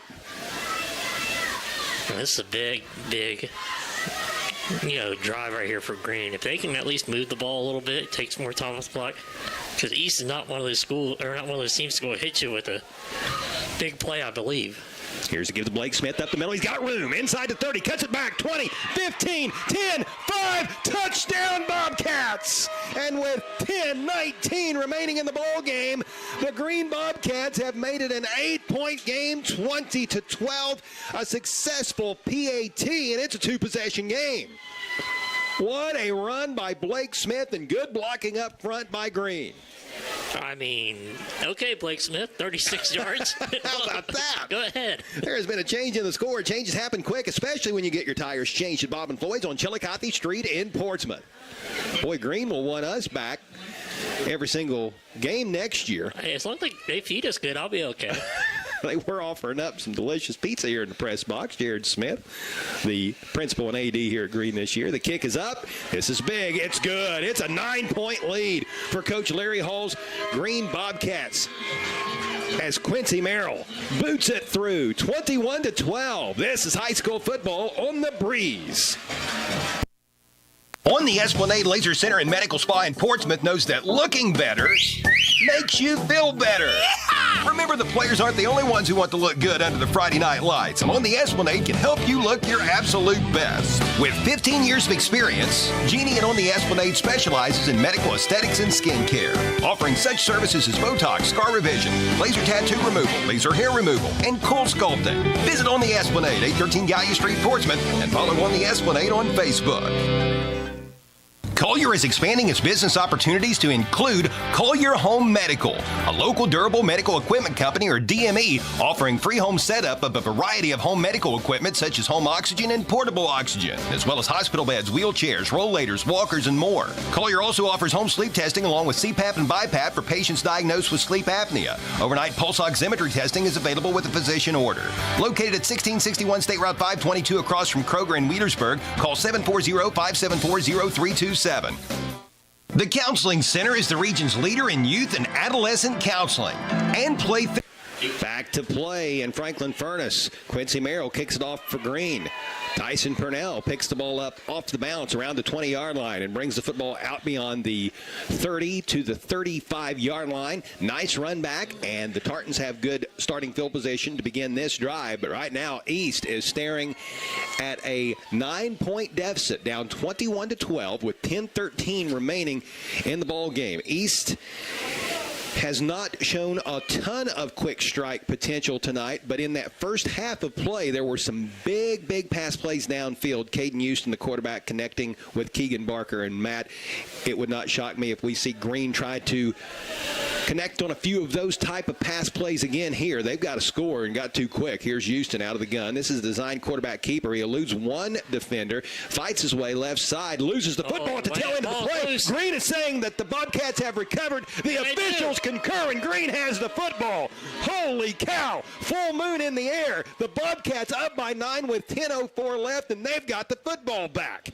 Gee, many Christmas. This is quite unbelievable. It truly is. I know both these teams enter the contest with similar records, each with one win, so people might not be looking at this at a glaring upset, but believe you me, in talking with people from Franklin Furnace, they didn't even know if they was going to have enough people at the start of the week to play this game. They were unable to make the trip to South Gallia last week because they didn't have enough players, too many people sick and hurt. They've got 14 kids dressed tonight, and they are 10 minutes and 4 seconds away from getting a win. Here is the end around. It is Riley Cunningham looking for some room. Finally gave him that ball on that orbit motion, Matt. I know you've been calling for a halfback pass this whole game. Maybe if Green was down by 9, they might consider that. But up by 9, I don't see that happening. And here's the thing. They're probably going to say, hey, go down and bounce instead of going out of bounds. That's now the key. Ball carrier takes the ball to the 38-yard line, gain of 2. It will be 2nd down and 8. After this next snap, we'll check the scoring recap, which is a service of Nancy Hawk at the real estate guy. I'm sorry, we've already done that. Yeah, we've already done that. What we need to talk about is the Hope Source fumble that occurred just a few moments ago. Hope Source, start your recovery today by phoning 740-353-HOPE. Here is Cunningham again. Same play as before, and Cunningham will cut it upfield this time, and he'll get the ball down to near the 35-yard line. It's going to be 3rd down and 6 after the 4-yard pickup. 2-yard pickup, I beg your pardon. So it's 3rd down and 6. Ball on the right hash mark. Right now the clock is the friend of the Green Bobcats. That's the most important thing. Besides yardage and all that, you want that clock rolling right now. East has 2 timeouts remaining. You know Green is going to milk every single second of this play clock. And I want to say, it looked like Quincy Merrill was the guy who knocked that ball loose. He's had a nice game with his kicking ability tonight. Green's kickoff coverage has been very good, and Merrill was 3 for 3 on extra point tries. Here is the give to Blake Smith. Blake Smith started to cut it up inside, now bounces it out. Blake Smith at the 30, 25, flag goes flying, and Blake Smith is going to take the ball down inside the 20-yard line to the 19, into the Quality Heating and Air red zone. Chances are some of this, maybe not all of it, is going to come back as a result of an illegal block. And you are going to be absolutely right. Should be a 10-yard penalty from the spot of the foul. And it looks like the foul occurred at the 33-yard line. That should push it back to the 43. There is a Tartan defender down. That is Hunter Edwards, a junior. He's up now, which is good to see. And he's going to be able to walk off the field under his own power. Where are they going to pull this? Actually, they're going to put this ball back at the 48-yard line. It must have been a 15-yarder. We've got a timeout taken by Green. We'll take one as well. This one occurring at the 8:55 mark of the fourth quarter. Green up by 9, leading East 21-12. This is high school football on the Breeze. The Counseling Center is the region's leader in youth and adult. All right. 58-59. All right. Area youth, providing more than 4,000 services for area. Man, Chuck, definitely didn't see this coming. Nope. I mean, when I watched him play Notre Dame a couple weeks ago, I was like, hey, you're in very good shape right now. I mean, I watched him have -6 total yards of offense in the first half last time he played a game. If your over-under was 33, you're like, I can see this being a high-scoring game. No. Well, if it was, it'll be like... Since the 1960s, the garage is open Monday through Saturday, while the gas station and convenient mart are open 7 days a week to offer snacks, cold soft drinks, diesel fuel, and Sunoco gasoline, the official fuel of NASCAR. Race into Jenkins Sunoco, 5435 Gallia Street, Sciotaville. Since 1964, Little Septic Service in Wheelersburg has been dedicated to providing the 3rd down and 18 for the Green Bobcats. Here's your halfback pass, Matt, and it is going to flutter and be intercepted around the 30-yard line. The East Tartan defense steps up. It is Lyndon Williams making the interception off of the halfback pass. You thought that could be a play that Green could potentially go to. It did not work out successfully for the Bobcats, and credit Lyndon Williams and the East Tartan defense as to the reason why. But in hindsight, that is probably as good, almost anyway, as a Green punt in this situation. So now East with new life, each team with 2 timeouts, 8:46 left. Green up by 9. Here's the give to the fullback, and he is cut down in the backfield. Boy, that was a nice defensive play. I believe that's, let's see, it's Brody Stapleton, who knifed in there to get Brighton Lennox.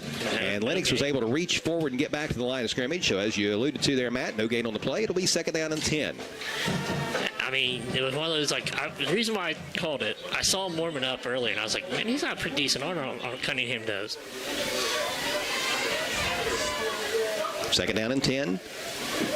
Clock running.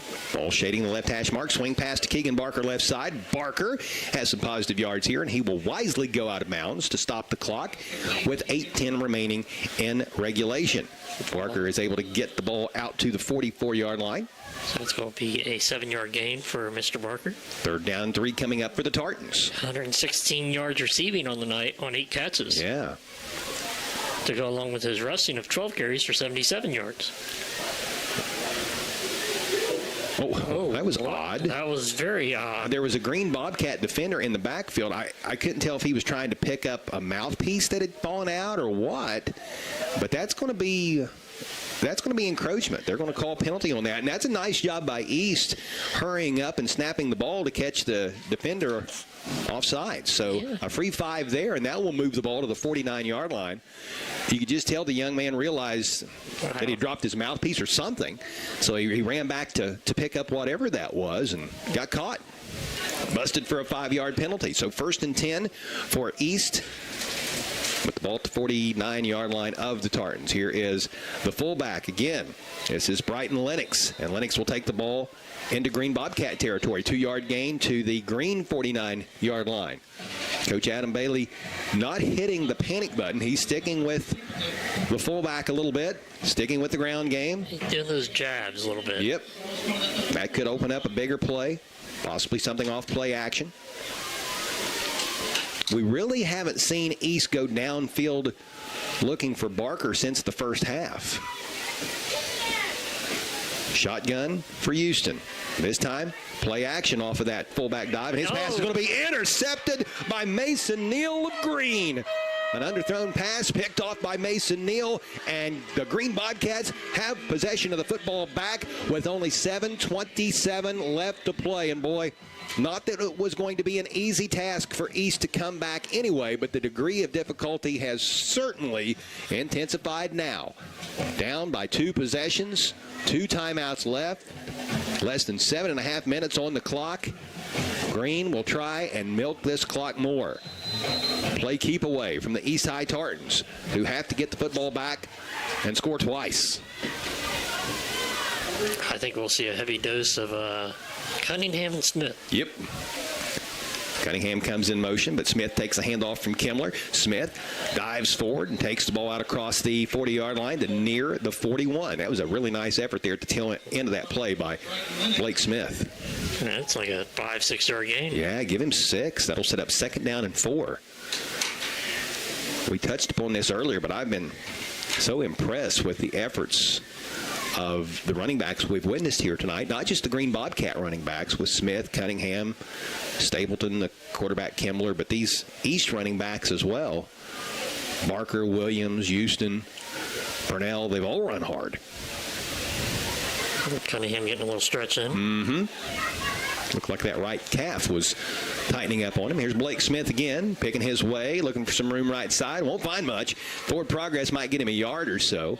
It's going to be 3rd down. Pretty good defense by the East Tartans sniffing that out. Looks like 72 and 75. That would be Xander Cook and Leon McKinney. So it's 3rd down and 4. 3rd and 3.5. Clock rolling, 6:15 left to play in the ball game. 21-12. The Green Bobcats trying to hold on at home on senior night. Final home game of the season for Green. Both these teams will be on the road next week. Kimmler in the gun. 4 wide. Long snap count. Kimmler takes a snap, rolls to his right, pass, caught. 1st down, Green. It's Stapleton with a nice catch as he had to reach back and catch that football off of his right shoulder. Mason Neal, I beg your pardon, on the receiving end of that. And then a good run after the catch by Mason Neal as he takes the football into Tartan territory before being brought down in between the 46 and 47-yard line. Gain of 12 there. Mason Neal is another one of these Green Bobcat skill players that has really showed out at times tonight. Cunningham, Stapleton, Neal, Kimmler, Smith, they have played well. Boy, Kimmler, in addition to running around back there after taking the shotgun snap 8 yards deep every single play, he runs all the way over to the sideline to get the play. It just kills a little bit of time. Yeah, gives him his cardio, that's for sure. Here's Blake Smith looking for some room right side, and Smith wisely falls down inside of the 40-yard line. He's brought down at the 39, and it is going to be 2nd down and 3 coming up. Nice run there by Blake Smith, and good job to just go down and stay in bounds. Now the clock keeps ticking. We're at 4:50. 2nd down and 3 coming up. And because this orbit mostly sometimes they do, you don't know if they're going to be an outside run or inside run. And I mean, if I'm East, I'm trying to send people, but where do you send? I mean, you kind of got to guess. And because they have such wide splits as well on the line. Ball on the right hash mark. Smith goes in motion to the far side. The give is going to go up the middle to Riley Cunningham. He tries to bounce it out to the right. Nothing there. He's brought down in the backfield for a loss of 2, maybe 3. It'll be 3rd down for the Green Bobcats. So Cunningham drops, and that's a loss of 3. Going to be 3rd down and 6 now. 4 minutes left to play on the moving 4th quarter clock in Franklin Furnace, where Green has a 9-point lead, 21-12.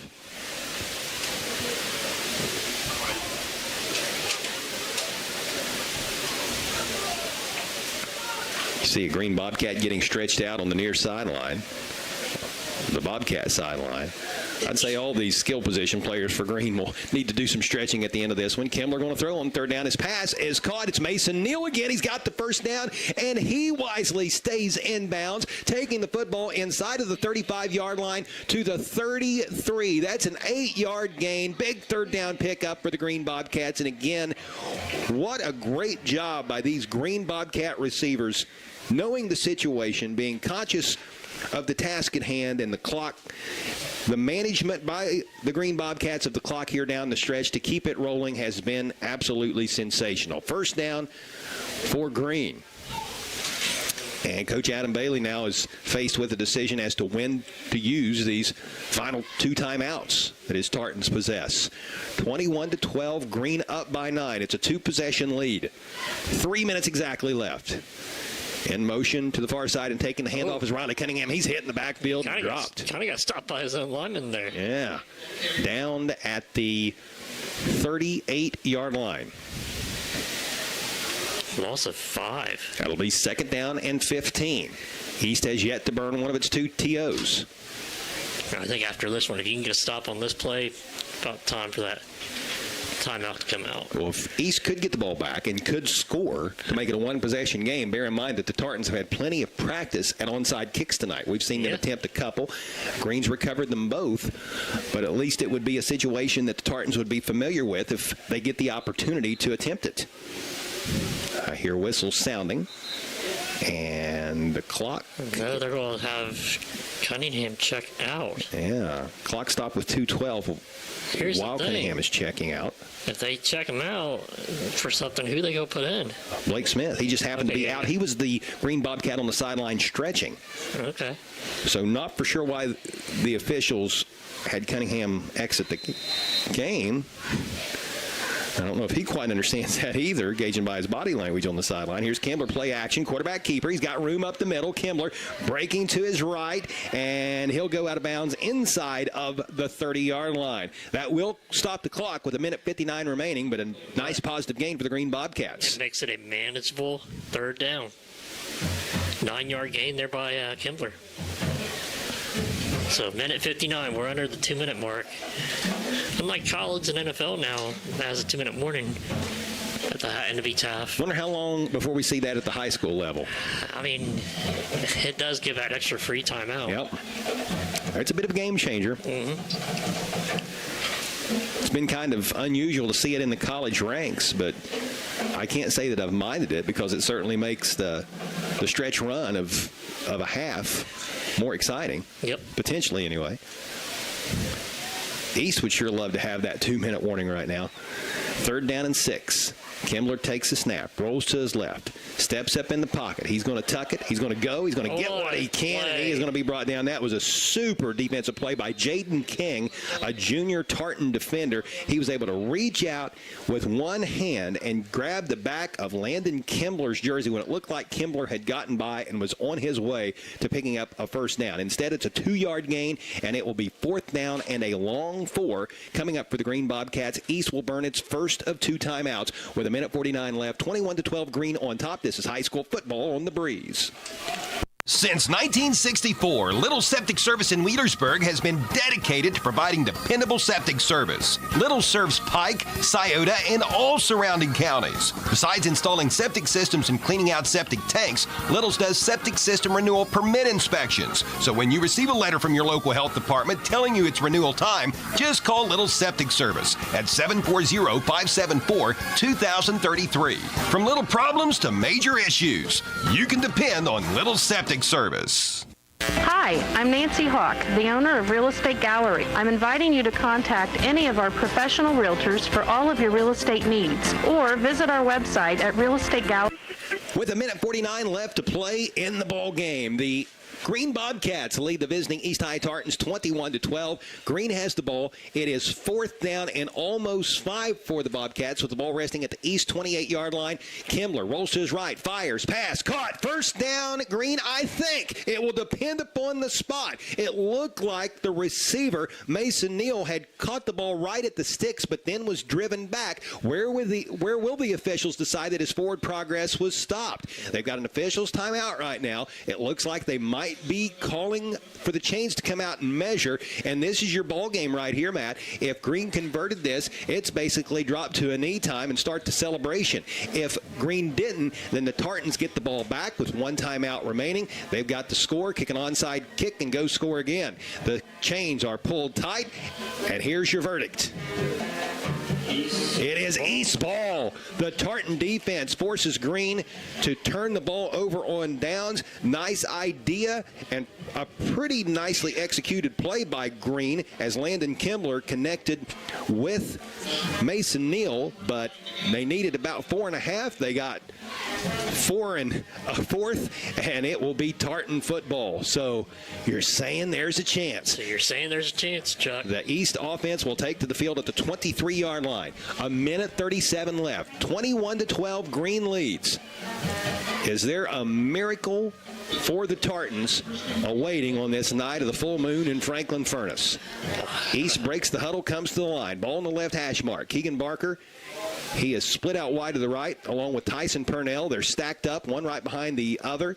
Caden Houston, the quarterback, takes a snap out of the shotgun, rolls to his right, pressure coming from the backside. Houston is going to tuck it and go. He really needs to get out of bounds, and he will around the 35-yard line. That's going to move the chains for East. See how smart that was by Mason Neal? He kind of kept them from going out of bounds. I was like, no, you're going to get a little bit longer.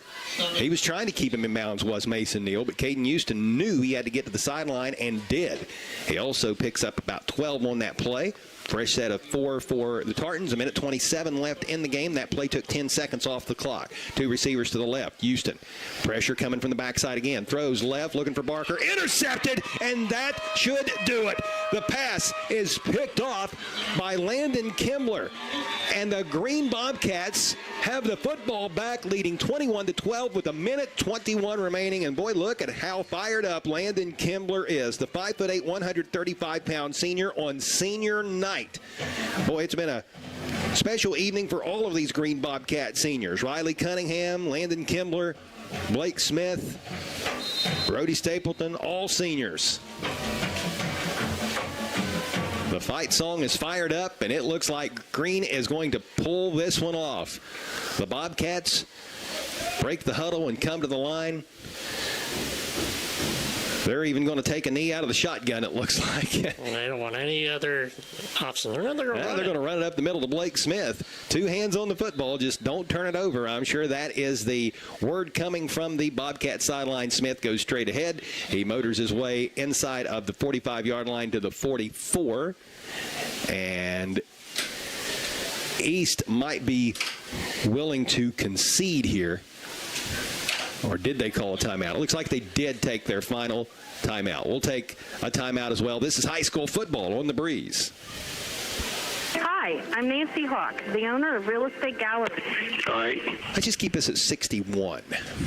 Okay. Yeah, I'm doing the broadcast. They just call a timeout. It's over.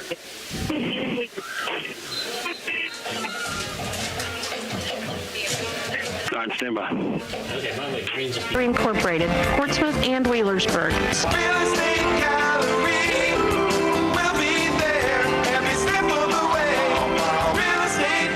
21-12. The Green Bobcats lead visiting East with 1:13 to go. East is now out of timeouts and can stop the clock no more. Green has the football. 2nd down and 7 with the ball resting at the Tartans' 44-yard line. Kimbler, who just got the interception a few moments ago to give his team the ball back, will take the snap out of the gun. He's going to run to his right and slide down inbounds.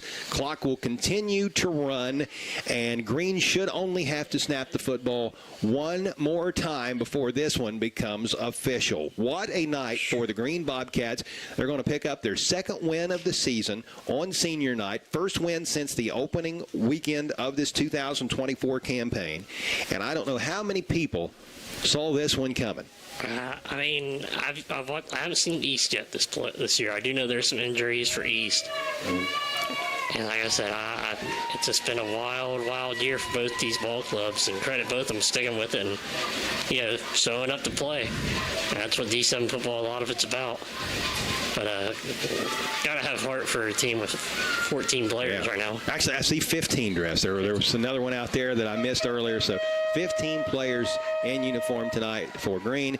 The last snap of the game taken by Kimbler. He drops to a knee. Final seconds will tick away, and the Green Bobcats are going to defeat the East Tartans tonight. 21-12 is going to be your final score. We will start the Medford Telephone, Medford TV, Falcon One Internet postgame coverage when we return. What a game for the Green Bobcats. You've been listening to High School Football on Classic Rock 107.5 The Breeze. The D.W. Swick Funeral Homes, with funeral homes in New Boston, Sciotaville, Wheelersburg, and South Webster, are enthusiastic supporters of the youth of our area. The D.W. Swick Funeral Homes wish all the student athletes the best of luck in every game throughout the season. And when a loved one passes, the D.W. Swick Funeral Homes are always a friend indeed in the time of need. With a phone call, no matter the hour, to the Swick Funeral Homes at 740-456-4133. The Glockner family of dealerships offers the top brands: Chevrolet, GMC, Honda, Toyota, Ford, Dodge, Chrysler, Jeep, and Ram. Glockner has an amazing selection of new and pre-owned vehicles. Ask about the Glockner Guarantee. 12-month, 12,000-mile new vehicle premier coverage and 5-year, 100,000-mile powertrain coverage included on qualifying used makes and models. Credit issues? No problem. Glockner Auto Credit will finance your future, not your past. Shop online at Glockner.com. At Glockner, we make it easy. Be listening to high school sports all season long. Presented by the Scioto County Career Technical Center, Donnie Martin Heating and Air, Clark's Pump and Shop, Dyer Insurance, SOMC, Monroe's Frame and Collision, the McKinley Funeral Home, Portsmouth Insurance, a TAH benefits partner, the Glockner family of dealerships, Collier Companies, Little's Septic Service, Little's Grease Trap Removal, Little's Excavating, and Mr. Reuter Plumbing, Portsmouth Block and Portsmouth Building Supply, People's Bank, and the Real Estate Gallery. Lexi. Scioto County Career Technical Center. Lexi, why did you decide to attend the Scioto County CTC? I've always loved doing hair, and it's a great opportunity to come out here and achieve that goal. I love being a part of Skills USA and learning all the new skills and having all the opportunities they give me. What do you plan to do after graduating? I'm going to be full-time in a salon and continue with my business. The Scioto County CTC, a proven past for building a better future. Gamp's Corner, Route 140 in Slocum, is the perfect way to start the day. The BP convenience store opens the doors at 5:30 with home-cooked breakfast, coffee, and that first smile of the day. Everything from groceries, pop, candy, bread, milk, or fertilizer. They've even got an ATM for fast cash. Starting at 11 o'clock, enjoy delicious homemade pizza cooked to order. And remember, the BP convenience store will also deliver your home heating, fuel, and kerosene. Your one-stop shop for everything is the BP convenience store, Route 140 in Slocum, where it's good and green, both sides of the street. Why is Southern Ohio Medical Center Urology Associates the perfect choice for you? It starts with the expert care of board-certified urologist Dr. Stephen Willems, followed by a variety of procedures offered right in the office, which means no hospital stay and a quicker recovery. Along with general urology care, SOMC Urology Associates also offers the latest in advanced treatments for enlarged prostate, including UroLift and Aquablation, board-certified expertise in the latest procedures in prostate care. SOMC Urology Associates is the perfect choice. Call us at 740-3564-URO today. Monroe's Frame and Collision and now Wheel Alignment knows that good luck on the field can sometimes turn into bad luck in the parking lot. Well, if that happens to you, just know that Monroe's Frame and Collision is there from big bangs to little dings and have been doing it for 30 years. Monroe's commitment to you, the customer, is evident when you speak with any one of the Monroe's technicians or staff. Monroe's makes you feel as comfortable as possible and are always readily available and happy to answer any of all questions and your inquiries. Monroe's Frame Collision and now Wheel Alignment. Hello, this is Greg Wilkett, President and... It's time for the Midford Telephone Midford TV postgame show. Now let's go back to our game site for the wrap-up of tonight's game. The Green Bobcats have topped the East High Tartans 21-12 this evening in this Southern Ohio Conference Division I contest played at Green High School in Franklin Furnace. What a night for the folks from Franklin Furnace. I'm Chuck Greenslade along with Matt Payton. It's time for the Minford Telephone Minford TV postgame show. For over 100 years, the Minford Telephone Company has proudly served the area with its communications needs. Today, the Minford Telephone Company provides fiber-fast internet, TV, and telephone service on the area's only locally owned fiber optic network. Call the Minford Telephone Company at 740-820-2151 and talk to a real, live, and local person, or visit their website at falcon1.net for more information. Fast fiber local, the way it should be. The Minford Telephone Company. Matt, what a win for Coach Larry Hall and these Green Bobcats. And, you know, we were just talking about Coach Hall. We believe this could perhaps be his 100th career win. I mean, he had some great years at Wheelersburg in the mid to late 90s. early 90s as well. He also had some incredible seasons at Ashland. He had a very good year coaching the East High Tartans. He won some games at Northwest. I mean, the guy has had a lot of success as a head coach, and then especially all those years he served as an assistant under Ed Miller in the 70s and 80s at Wheelersburg. But, this might be one of his more phenomenal coaching performances at the age of 79. People might see the record and look at the scores that Green has had this season, and they might not see that. But when you have a bunch of guys who are 6'3" that bench press 350 pounds and run 4.6 40s, all of a sudden the task becomes a little bit easier. And when you have about 25 or 30 of those on your roster, and he's been blessed with so many talented teams down through the years at those schools I mentioned, especially Berg and Ashland. When you got 14 people, 15, and one of them's a girl, and you come out here and one day you're a running back, and then running back gets hurt or quits, so the guy that was your running back yesterday has to become a pulling guard all of a sudden. Then you're pulling guard, then he gets hurt, then you got to be a tight end. I mean, it has been jostling the deck almost every single week of this season, depending on the personnel that he has had at his disposal. He has never stopped coaching kids. I mean, he's had to teach them new positions on the fly all the way through the year. I mean, that's incredible. I mean, looking at the roster page before him, because we had a roster from the beginning of the year, and you see name written in, or you see name crossed out, or you see jersey numbers galore. It's like watching you saw guys who had running back numbers switch to lineman numbers, and I mean, it's just numbers all switched all over the place. And the one thing you hit on, he never stops coaching. No. That's a true sign of a teacher and somebody who's done it for a long time. And as the song played just now as they won and walking off the field, they took it to the limit. Yeah. And one more time. Yeah.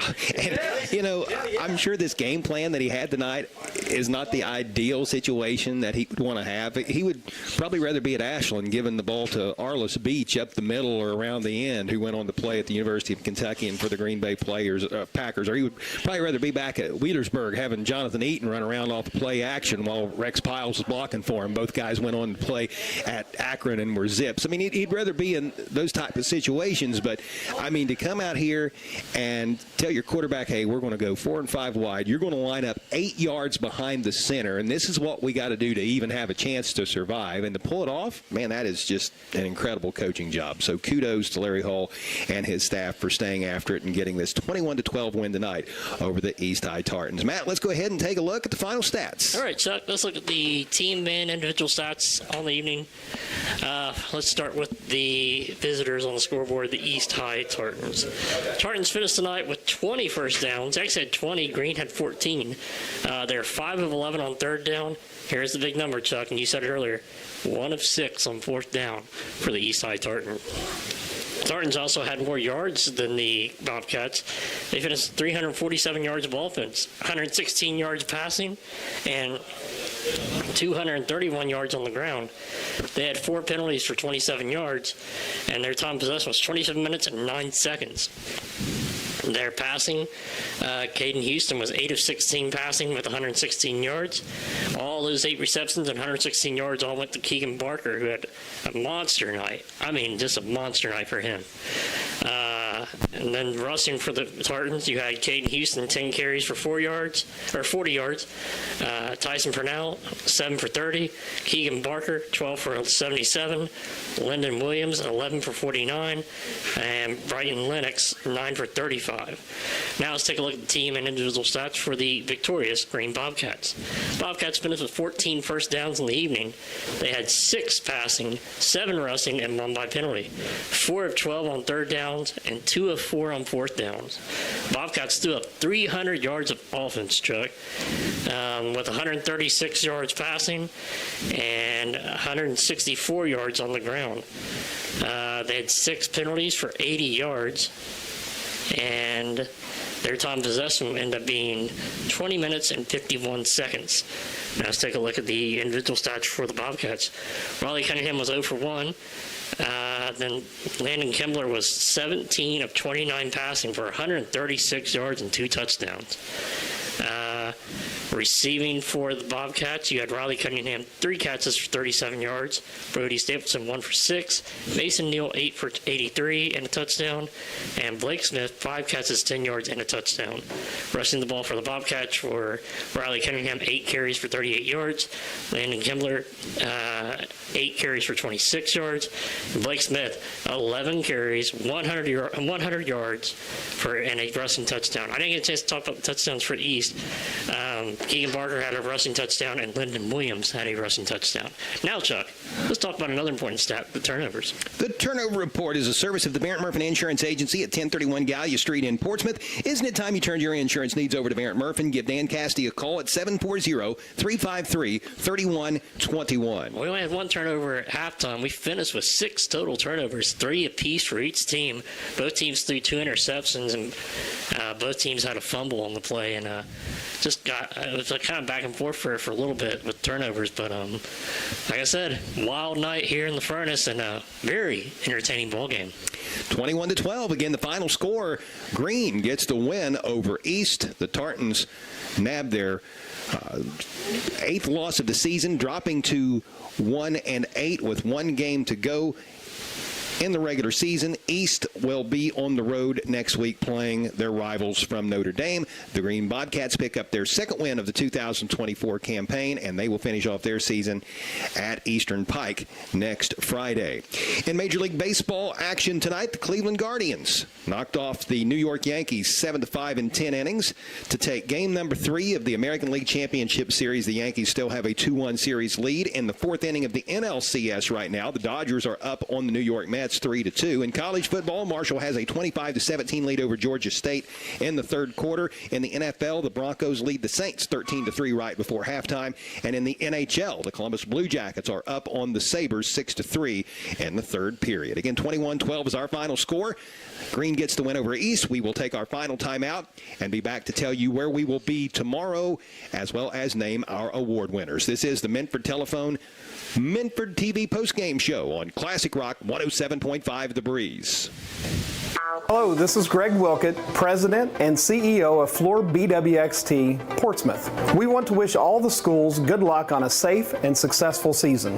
Just like a sports team, we've been working together to safely and effectively decommission the former Portsmouth gaseous diffusion plant and leave behind an environmentally safe and sustainable future for our region. On behalf of all of the employees at Floor BWXT, I'd like to wish all of the teams in the 4-county region a safe, fun, and winning season.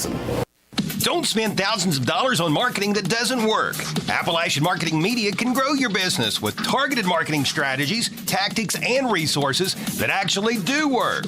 Appalachian Marketing Media sells market-friendly websites that are designed to convert traffic into clients. Appalachian Marketing Media provides superior customer service and will quickly respond to any of your website needs. With packages starting at $2,000, contact Appalachian Marketing Media on Facebook and learn more on their website. Be listening to high school sports all season long. Presented by Portsmouth Block and Portsmouth Building Supply, People's Bank, The Real Estate Gallery, Gamp's John Deere and Convenience Store, Conley Trucking and Conley River Terminal, Appalachian Marketing Media, The Counseling Center, Ron Wright Auto Sales, First State Bank, Midford IGA, Westside IGA, and Westside Hardware. KC Printing and Promotionals is teamed with Hometown Radio Sports to help you own some of your team's favorite moments. What a throw! What a catch! Open for a 3. Got it! Most games heard on WNXT and WZZZ are recorded and archived and can be put onto a sports-friendly, state-of-the-art flash stick available for you to purchase. To inquire about purchasing a game heard on WNXT or WZZZ, call 740-353-1161. The McKinley Funeral Home has built a reputation for service over the years. Folks in this area know that the McKinley Funeral Home is a proud member of the Lucasville community. In your hour of need, you'll find them compassionate and caring, serving families in our area since 1937. That's the McKinley Funeral Home. Call them in your hour of need. The McKinley Funeral Home, Lucasville, since 1937.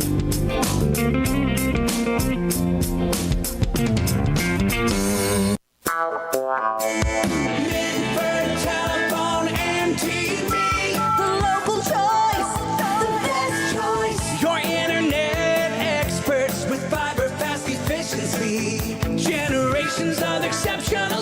Forever stay connected with a legacy. Online at falcon1.net. Minford telephone and TV. The local choice, the best choice. Harris Floor Covering, located at 610 9th Street, Portsmouth, is the area's leading floor covering contractor. Harris Floor Covering. Tonight, the Green Bobcats have defeated the East High Tartans 21-12. I'm Chuck Greenslade along with Matt Payton. This is the Minford Telephone Company postgame show. For over 100 years, the Minford Telephone Company has proudly served the area with its communications needs. Today, the Minford Telephone Company provides fiber fast internet, TV, and telephone service on the area's only locally owned fiber optic network. Call the Minford Telephone Company at 740-820-2151 and talk to a real, live, and local person, or visit their website at falcon1.net for more info. Fast fiber local, the way it should be. The Minford Telephone Company. The football weekend for week number 9 is now officially off and running. Let's take a look at our upcoming broadcast schedule. It's the Glockner family of dealerships glance toward the future. We know that you sometimes can't make it out to the game, but just as Glockner makes the car buying process easy, the WZZZ and WNXT sports teams makes listening to high school sports easy. When buying a vehicle is in your future, visit the Glockner family of dealerships, which include Glockner Chevrolet GMC of Portsmouth, Glockner Honda Toyota of Portsmouth, Glockner Chevrolet GMC in Ironton, Glockner Dodge Chrysler Jeep and Ram with dealerships in Portsmouth and Ashland, Glockner Ford of South Point, and Glockner Auto Credit with 6 locations throughout the tri-state area to best serve you. Those can be found in Portsmouth, South Point, Waverly, Jackson, Chillicothe, and Ashland. Shop for your next vehicle online anytime by logging on to Glockner.com. The Total Media Group of Portsmouth will be back to work tomorrow evening, presenting a pair of games on Mix 99.3 out of the Southern Ohio Conference Division II. You will hear the Wheelersburg Pirates entertain the Minford Falcons. And tomorrow night, out of the Ohio Valley Conference, on Fox Sportsmouth AM 1260 and 95.7 FM, you'll be able to tune in as the Portsmouth Trojans play at the South Point Pointers. Pre-game coverage at both of those game sites will commence at 6:30, leading up to the 7 o'clock kickoffs. That's our Glockner family of dealerships glance toward the future. And don't forget to tune in to the Saturday Morning Sports Line at 9 a.m. Saturday morning on AM 1260 and 95.7 FM to hear from our area's coaches. 21-12, Green is a winner over East tonight. Let's name our award winners. We will start with the Gamps John Deere Outstanding Run of the Game, with the winner receiving a certificate for a T-shirt from Gamps John Deere Route 140 in Slocum. A lot of good runs in this game tonight. Matt, who's going to get it? We went with Mr. Blake Smith, and it was that 36-yard touchdown run. And kind of just, that was the one that kind of sealed the deal. We talked about the Green finally got the ball with the lead first time tonight, and second play from scrimmage, he took off from 36 yards out, untouched for a touchdown. Next up, we've got the Portsmouth Block Big Block of the game, presented by Portsmouth Block at 2700 Gallia Street and Portsmouth Building Supply at 1740 Gallia Street, both of which are located in Portsmouth. And Matt, tonight we're going to send this award to a Green Bobcat who did more than just block, and it was very important this evening. He's one of those riding guys, and he was Landon Lewis, and he's not small. He had some big blocks, had 9 tackles on defense. But biggest thing is, what's impressive is he snapped the ball perfect all night, and that's at least, it was like an 8-yard. It's a PAT snap at least every time he snaps the ball. He had more completions than anybody tonight. That he did. And he did a heck of a job, and that kid, kudos to him. That's a great effort by him, and great game by him tonight. He was solid on a lot of those big runs and just a cog in that middle cog of the Green Bobcat offense. He was a 6'4", 280-pound senior out there tonight who had every single snap on point. And as you said, it was an odd distance. Usually your extra points and your field goals are 7 yards behind the line of scrimmage, and usually those are snapped at a low trajectory. Typically when you're snapping to the punter, it's about 14 yards back, but it was that somewhere in between of 8 yards, having to get it high enough where the quarterback could get it. That's the first part of executing any play. When you're in shotgun every single down, you've got to make sure the center gets the ball to the quarterback, and the center, Landon Lewis of the Green Bobcats, certainly did his part. I don't think one single snap was off target tonight, so congratulations to him. He'll get the Portsmouth Block Big Block of the Game T-shirt, which will get delivered to Green High School in the coming weeks. Next up, we have our Monroe's Frame and Collision big collision of the game. The winner receives a T-shirt designating him as the big hitter of the contest. This courtesy of Kevin Monroe. Usually this goes to a defender on a big tackle, but tonight we're giving it to an offensive player, and it was an impressive showing on this particular play, one of many great plays this young man had throughout the course of the evening, Matt. I mean, Keegan Barker had a heck of a game tonight. I mean, if anybody, at halftime we said, it's the player of the game right now. Yeah. He had 100 yards at half receiving, finished with 8 catches, 116 yards. But the big collision was the big run he had there at the goal line. He plowed over 2 kids for a touchdown. He was plowing people over all night. 12 carries, 77 yards, and a touchdown rushing. So big night for him on the losing end, though. But great effort. Absolutely. He was trucking several defenders on that 9-yard touchdown run. He lined up as a fullback on that play and went right up the gut. He lined up at a fullback tonight. He lined up as a wing. He lined up as a receiver. And wherever Coach Adam Bailey had him line up, he was effective tonight in helping the East Tartan cause. Good game for Keegan Barker. Next up, we've got the Roger and Snuffy Player of the Game presented by Collier Companies in honor of longtime area sports broadcasters Roger Gray and Jim Snuffy Smith. Collier Companies is located on Collier Corner at 1661 State Route 522 in Wheelersburg and consists of Collier Construction, Collier Leasing, Collier Safety Services, and the Collier Medical Primary Care Clinic, which is now accepting all major insurances and new patients. Besides presenting the Roger and Snuffy Player of the Game, Collier's will also provide a $50 gift card from the Scioto River to any defender who forces a safety. We did not have a safety tonight, so we'll hold on to that gift card for another day. I thought we might have the potential for one. East had a drive start at its own 3-yard line, and then a penalty pushed the ball back half the distance to the goal around the 1.5 yard line. East wound up going 98 yards plus on a score there, but for a moment it looked like a Green defender might have a crack at getting that $50 gift card from the River, recording a safety in the game, but it was not to be. Now, since we don't have that safety to talk about, we still do have our player of the game.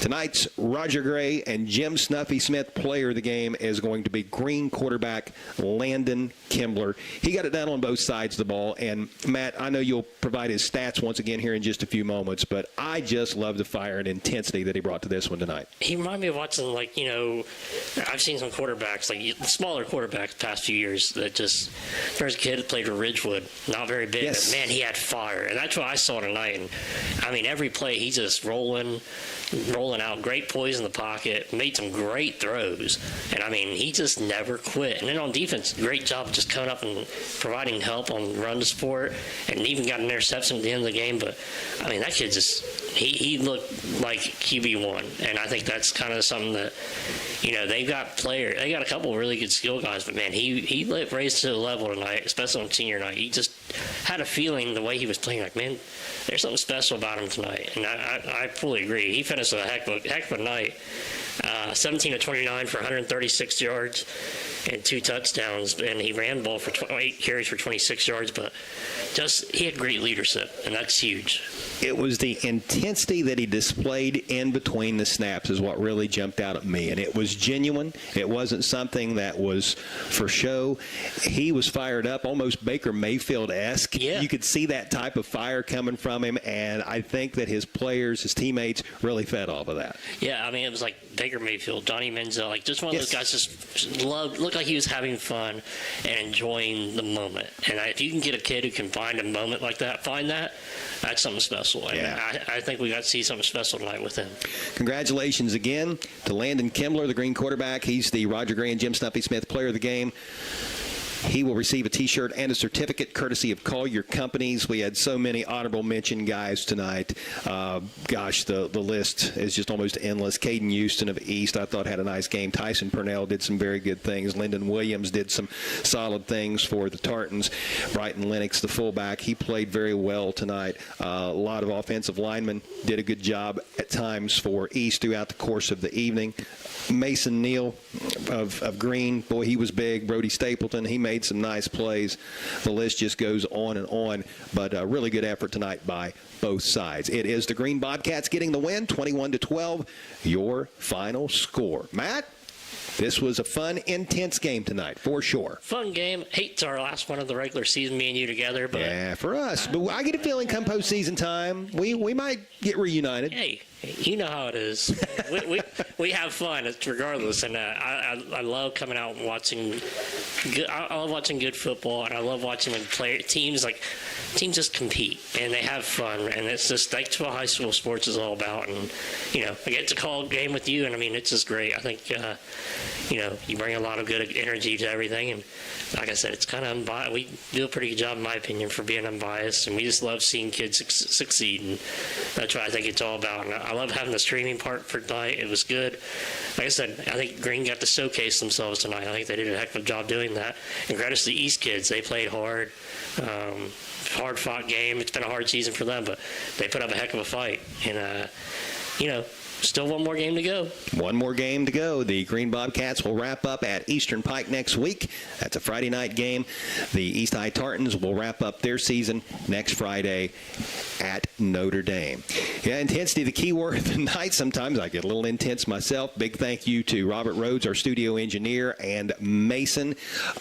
It gets intense behind the scenes sometimes. Yeah, it does. It does. Making sure that we do everything that we're supposed to do to honor the many sponsors that we have that make these broadcasts possible. We couldn't do it without them. So thanks again to Robert and Mason. Thank you so much to everyone with Appalachian Marketing Media who brought out their cameras to Franklin Furnace tonight. Thanks to Jared Shaw and the hospitality we received here at Green High School this evening. This is a facility that is second to none, one that folks in Franklin Furnace should be extremely proud of. But of all the thank yous being doled out, most importantly, thanks to each and every one of you who either listened on Classic Rock 107.5 The Breeze or listened and watched on WNXTradio.com. We appreciate you giving us a few hours of your Thursday evening, and hopefully you'll be kind enough to give us a couple hours tomorrow evening as well, as the Total Media Group of Portsmouth will have two more high school football games before this weekend is through. Both tomorrow again on Mix 99.3. You'll hear Medford at Wheelersburg, and on AM 1260 and 95.7 FM, you'll be able to tune in as Portsmouth plays at South Point. Coach's Show, the Saturday Morning Sports Line, can be heard Saturday starting at 9 o'clock on AM 1260 and 95.7 FM.